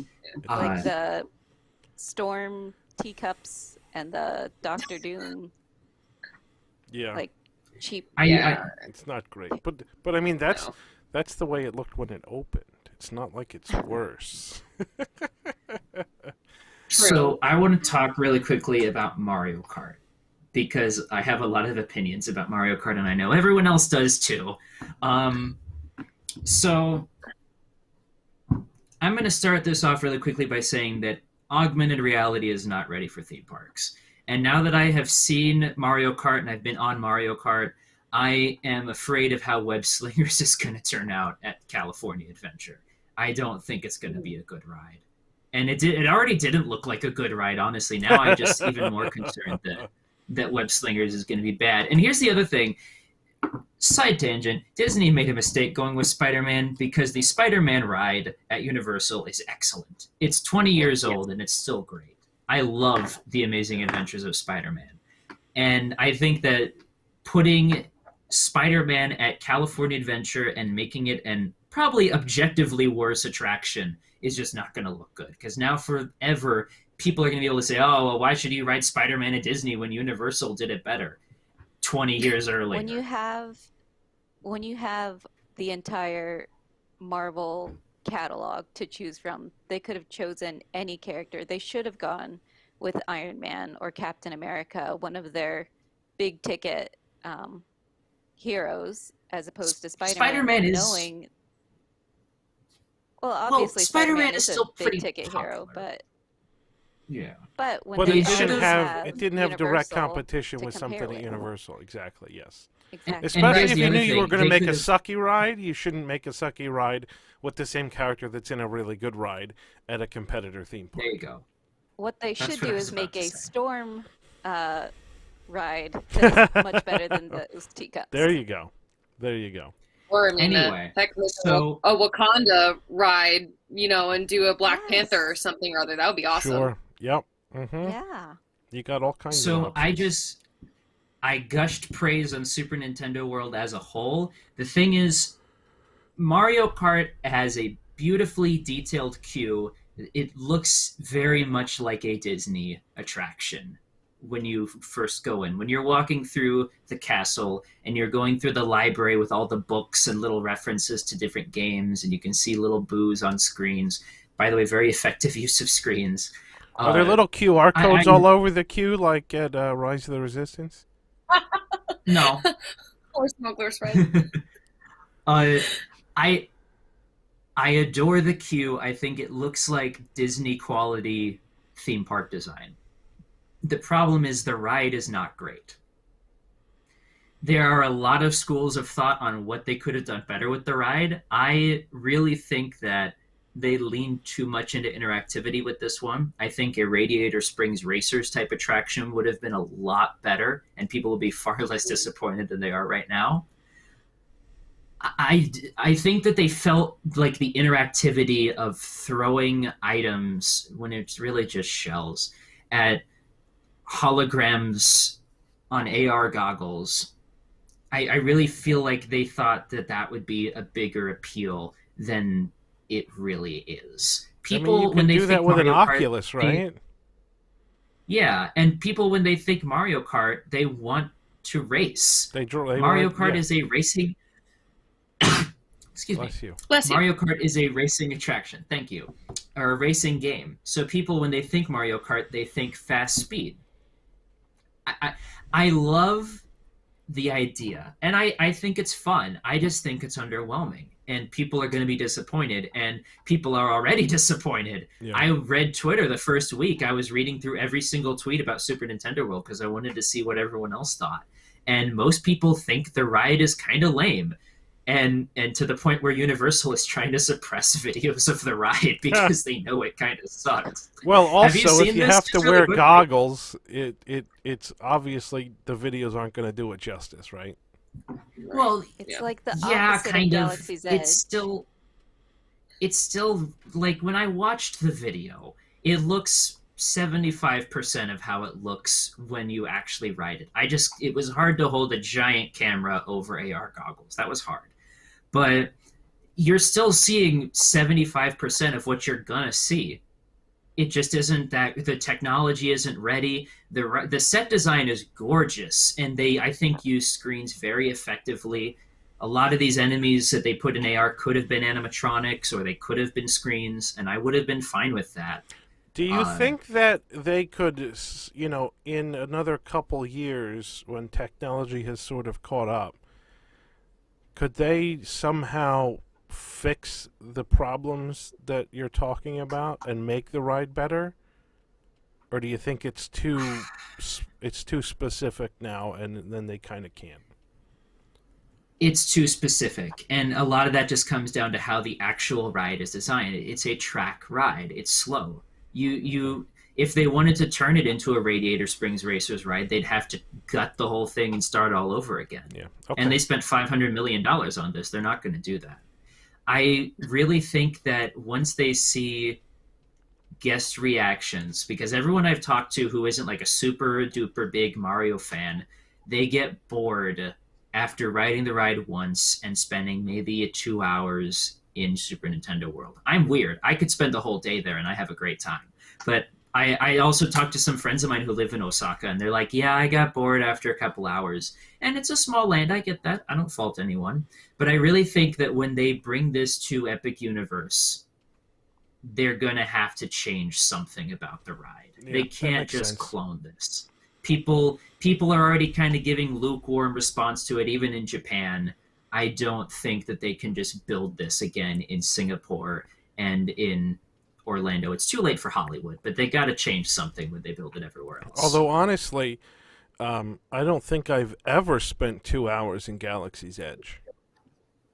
So I spent like I've spent hours in Hogsmeade. I've spent hours in Super Nintendo World. I think it's a lot of fun. I really do enjoy everything about it. I think the attractions are the very frustrating low point. Yoshi Adventure is adorable. It's fun. I like it. It's a beautiful view of the land, but I also wouldn't wait more than 30 minutes for an Omni Mover. That's just a rule I have. I don't wait 30 minutes for Mansion. I'm certainly not waiting 30 minutes for Yoshi Adventure. And those waits are going to be much higher for a very long time. Yeah. And Mario Kart's fun. I don't want to wait more than an hour for it, honestly.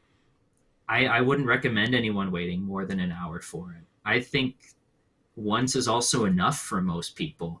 You get achievements if you ride it, and there's secrets to discover and secret blocks that you can throw shells at, and there's rewritability, but yeah, it's like Toy Story Mania. I don't like Toy Story Mania very much. I'll ride it once, but that's really it, and that's how I feel about Mario Kart. I'll ride it once. Oh, I could ride Toy Story Mania a lot just because it's like a video game. Oh, yeah. I mean, Mario Kart's like a video game, but that doesn't mean I want to keep riding it over and over again. No. I mean, honestly, I could ride Millennium Falcon over and over again because I think that's kind of fun, as long as I was pilot. Yes. Otherwise, it sucks. But yeah, I think that's kind of fun. But that's, to me, like, Millennium Falcon is, as long as, if there weren't, roles that didn't do anything, Millennium Falcon is a really good attraction in my book. It's fun. It takes a while to get the hang of, so you want to keep doing it. And your the interactivity is there. Like, you really do control the ship, and I think it's pretty good. I've been lucky enough to only be pilot. I haven't done the other ones. Oh, wow. Well, so I can't speak to doing them. the other ones is like if you did pilot but didn't touch anything. I think Gunner's fun, though. Like, Just like being on mission space. Yeah, right. It's kind of funny that Super Nintendo World, the land itself seems amazing, but the rides are just, nah. Whereas Galaxy's Edge, the land itself is like, okay, but then the rides are fantastic. At least in my opinion. And I put on Twitter a couple weeks ago, I said Super Nintendo World is better than New Fantasyland, which it is. But I'm also expecting there to be more to New Fantasyland. I'm sure that Belle and the Beast and Gaston will be character greetings once you can do that again. And I'm expecting there to be more for sure. I enjoy Super Nintendo World more than I do strolling through Belle's Village. I do. But the Enchanted Tale of Beauty and the Beast is a better ride than Mario Kart. It just is. It's the fact that it's not interactive doesn't take away. I love going through the story of Beauty and the Beast. I love riding that ride. I love the ballroom scene. I love Be Our Guest. I love everything about it is more fun. The queue in Mario Kart is gorgeous, and very few, if any, attractions have surpassed that for me. Maybe Journey to the Center of the Earth and Tower of Terror and Soarin', those big tent poles at Disney Sea, because they're just so well done. But other than that, I mean, Mario Kart has the best queue I've ever been in at a Universal Park, at the very least. If not at most Disney parks. Imagine if they took the Beauty and the Beast and instead of giving you a ride that basically followed the movie, imagine if they just put you in some random place in France and, like, you didn't actually see any characters from the movie, but they made up, like, other random characters that supposedly lived in this land that you've never been to or seen in the movie. How fun do you think that That's would be? Rise of the Resistance? Well, I mean, it's kind of Galaxy's Edge altogether, but anyway, we're over time, and I know Spencer likes to talk and hear himself talk because you said that. I want to give Desi a little chance. I want to give Desi a chance to talk about, because she was at the Magic Kingdom on Monday when Gronkowski was there, and even though he didn't come out, people thought he was going to come out, and they knew something was going on. And I want to hear firsthand what that was like and how crazy it was, and how ineffective Disney's crowd control was. Well, I gotta say, it was kind of weird because I didn't see after the Super Bowl, and it was so exciting because it was our team, it was in our home stadium. So I didn't see the players say, we're going to Disney World, and I had made the reservation just in case. So I thought, okay, it's not happening. But then they tweet later, they're going to Disney World, and everybody was confused. Is it happening? Is it not happening? So I feel like they should have been a little bit more specific about what was actually going to happen. Were they going to be there? Were they not going to be there? Was it going to be this weird thing where it was kind of, okay, the player is here, but nobody can see him? So I think that the crowd control, like, when we showed up, we asked cast members, are players going to be here? And they said, oh, we hadn't heard anything about that. And I feel like they were obviously lying to our faces, because obviously Gronkowski was there, and we could see that they had this whole section roped off, and there was zero social distancing happening. There were bright lights, there were balloons. You could tell exactly where that photo op was happening. Some people said they saw the back of his head. I didn't feel like getting close up enough through the crowd to be able to see that well.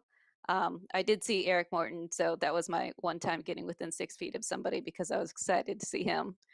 But just seeing that crowd was insane, and I didn't want to be any part of it, even though I was a Tampa Bay Buccaneers fan. But I will say that going and doing the rides while everybody else was standing there felt almost like when the parks reopened in August, because I got to do things quickly.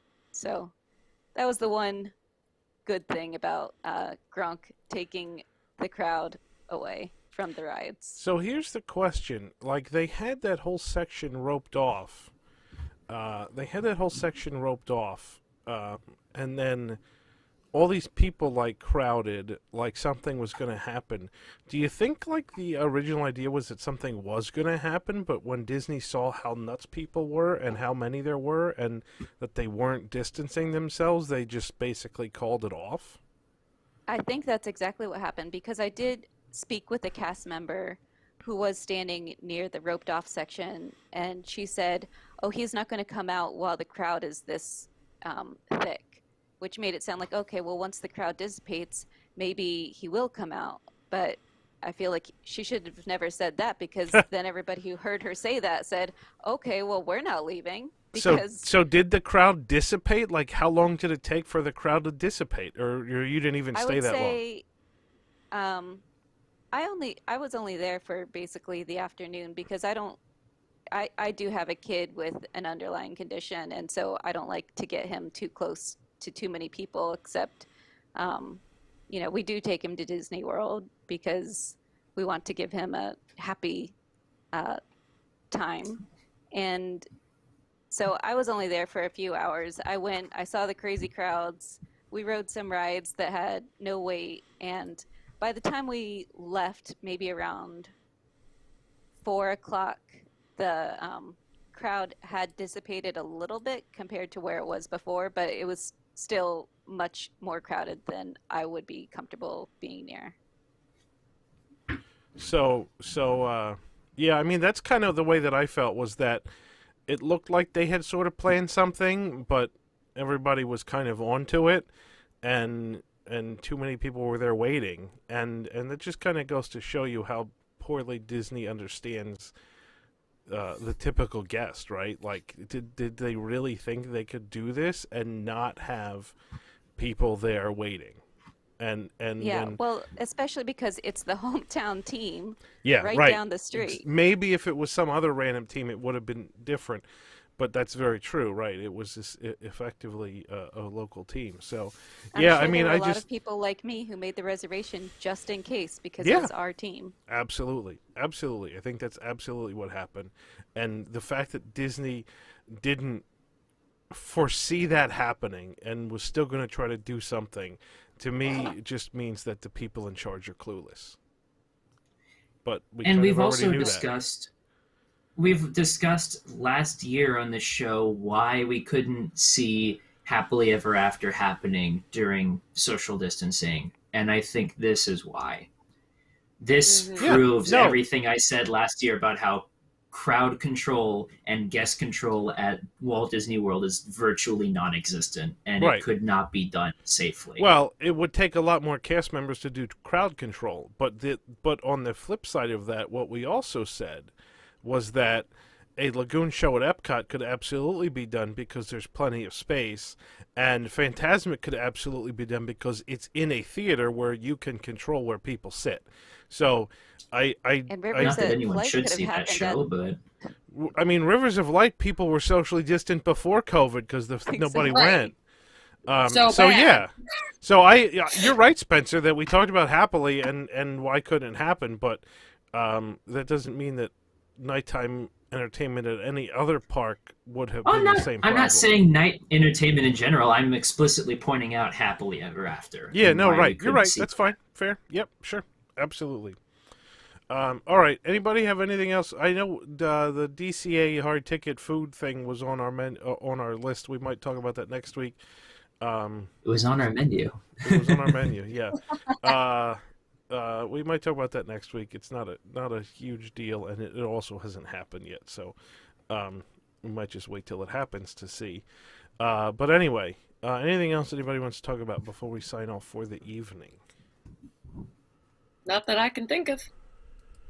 It was good to see you all again. I miss being on Wrestling Issues. Please have me back more often. Yeah. You might have to dance, Spencer, to come back. That might be a requirement now. There we go. Woohoo! There, are you happy? Put me on the show. All right. Awesome. We'll have you back. All right. Thank you, everyone. Thanks, Emma. Thanks, Desi. Thanks, Spencer. Thanks, everybody out there watching. Please hit that like button before you go. And stay tuned. We will see you next week. Honestly, I hope I'm here next week. I might be driving back from Florida still at this point in time. So if you don't see me next week, we'll have another stand-in host for next week. It just all depends on how long it takes to get from Orlando to my house. Weather permitting. And the weather, that's right. Very true, too. So we'll see what happens. But we will have a show next week no matter what. Who will be on, I don't know. But anyway, have a good night, everybody. Thanks for watching, and we'll see you next week. Bye. Bye.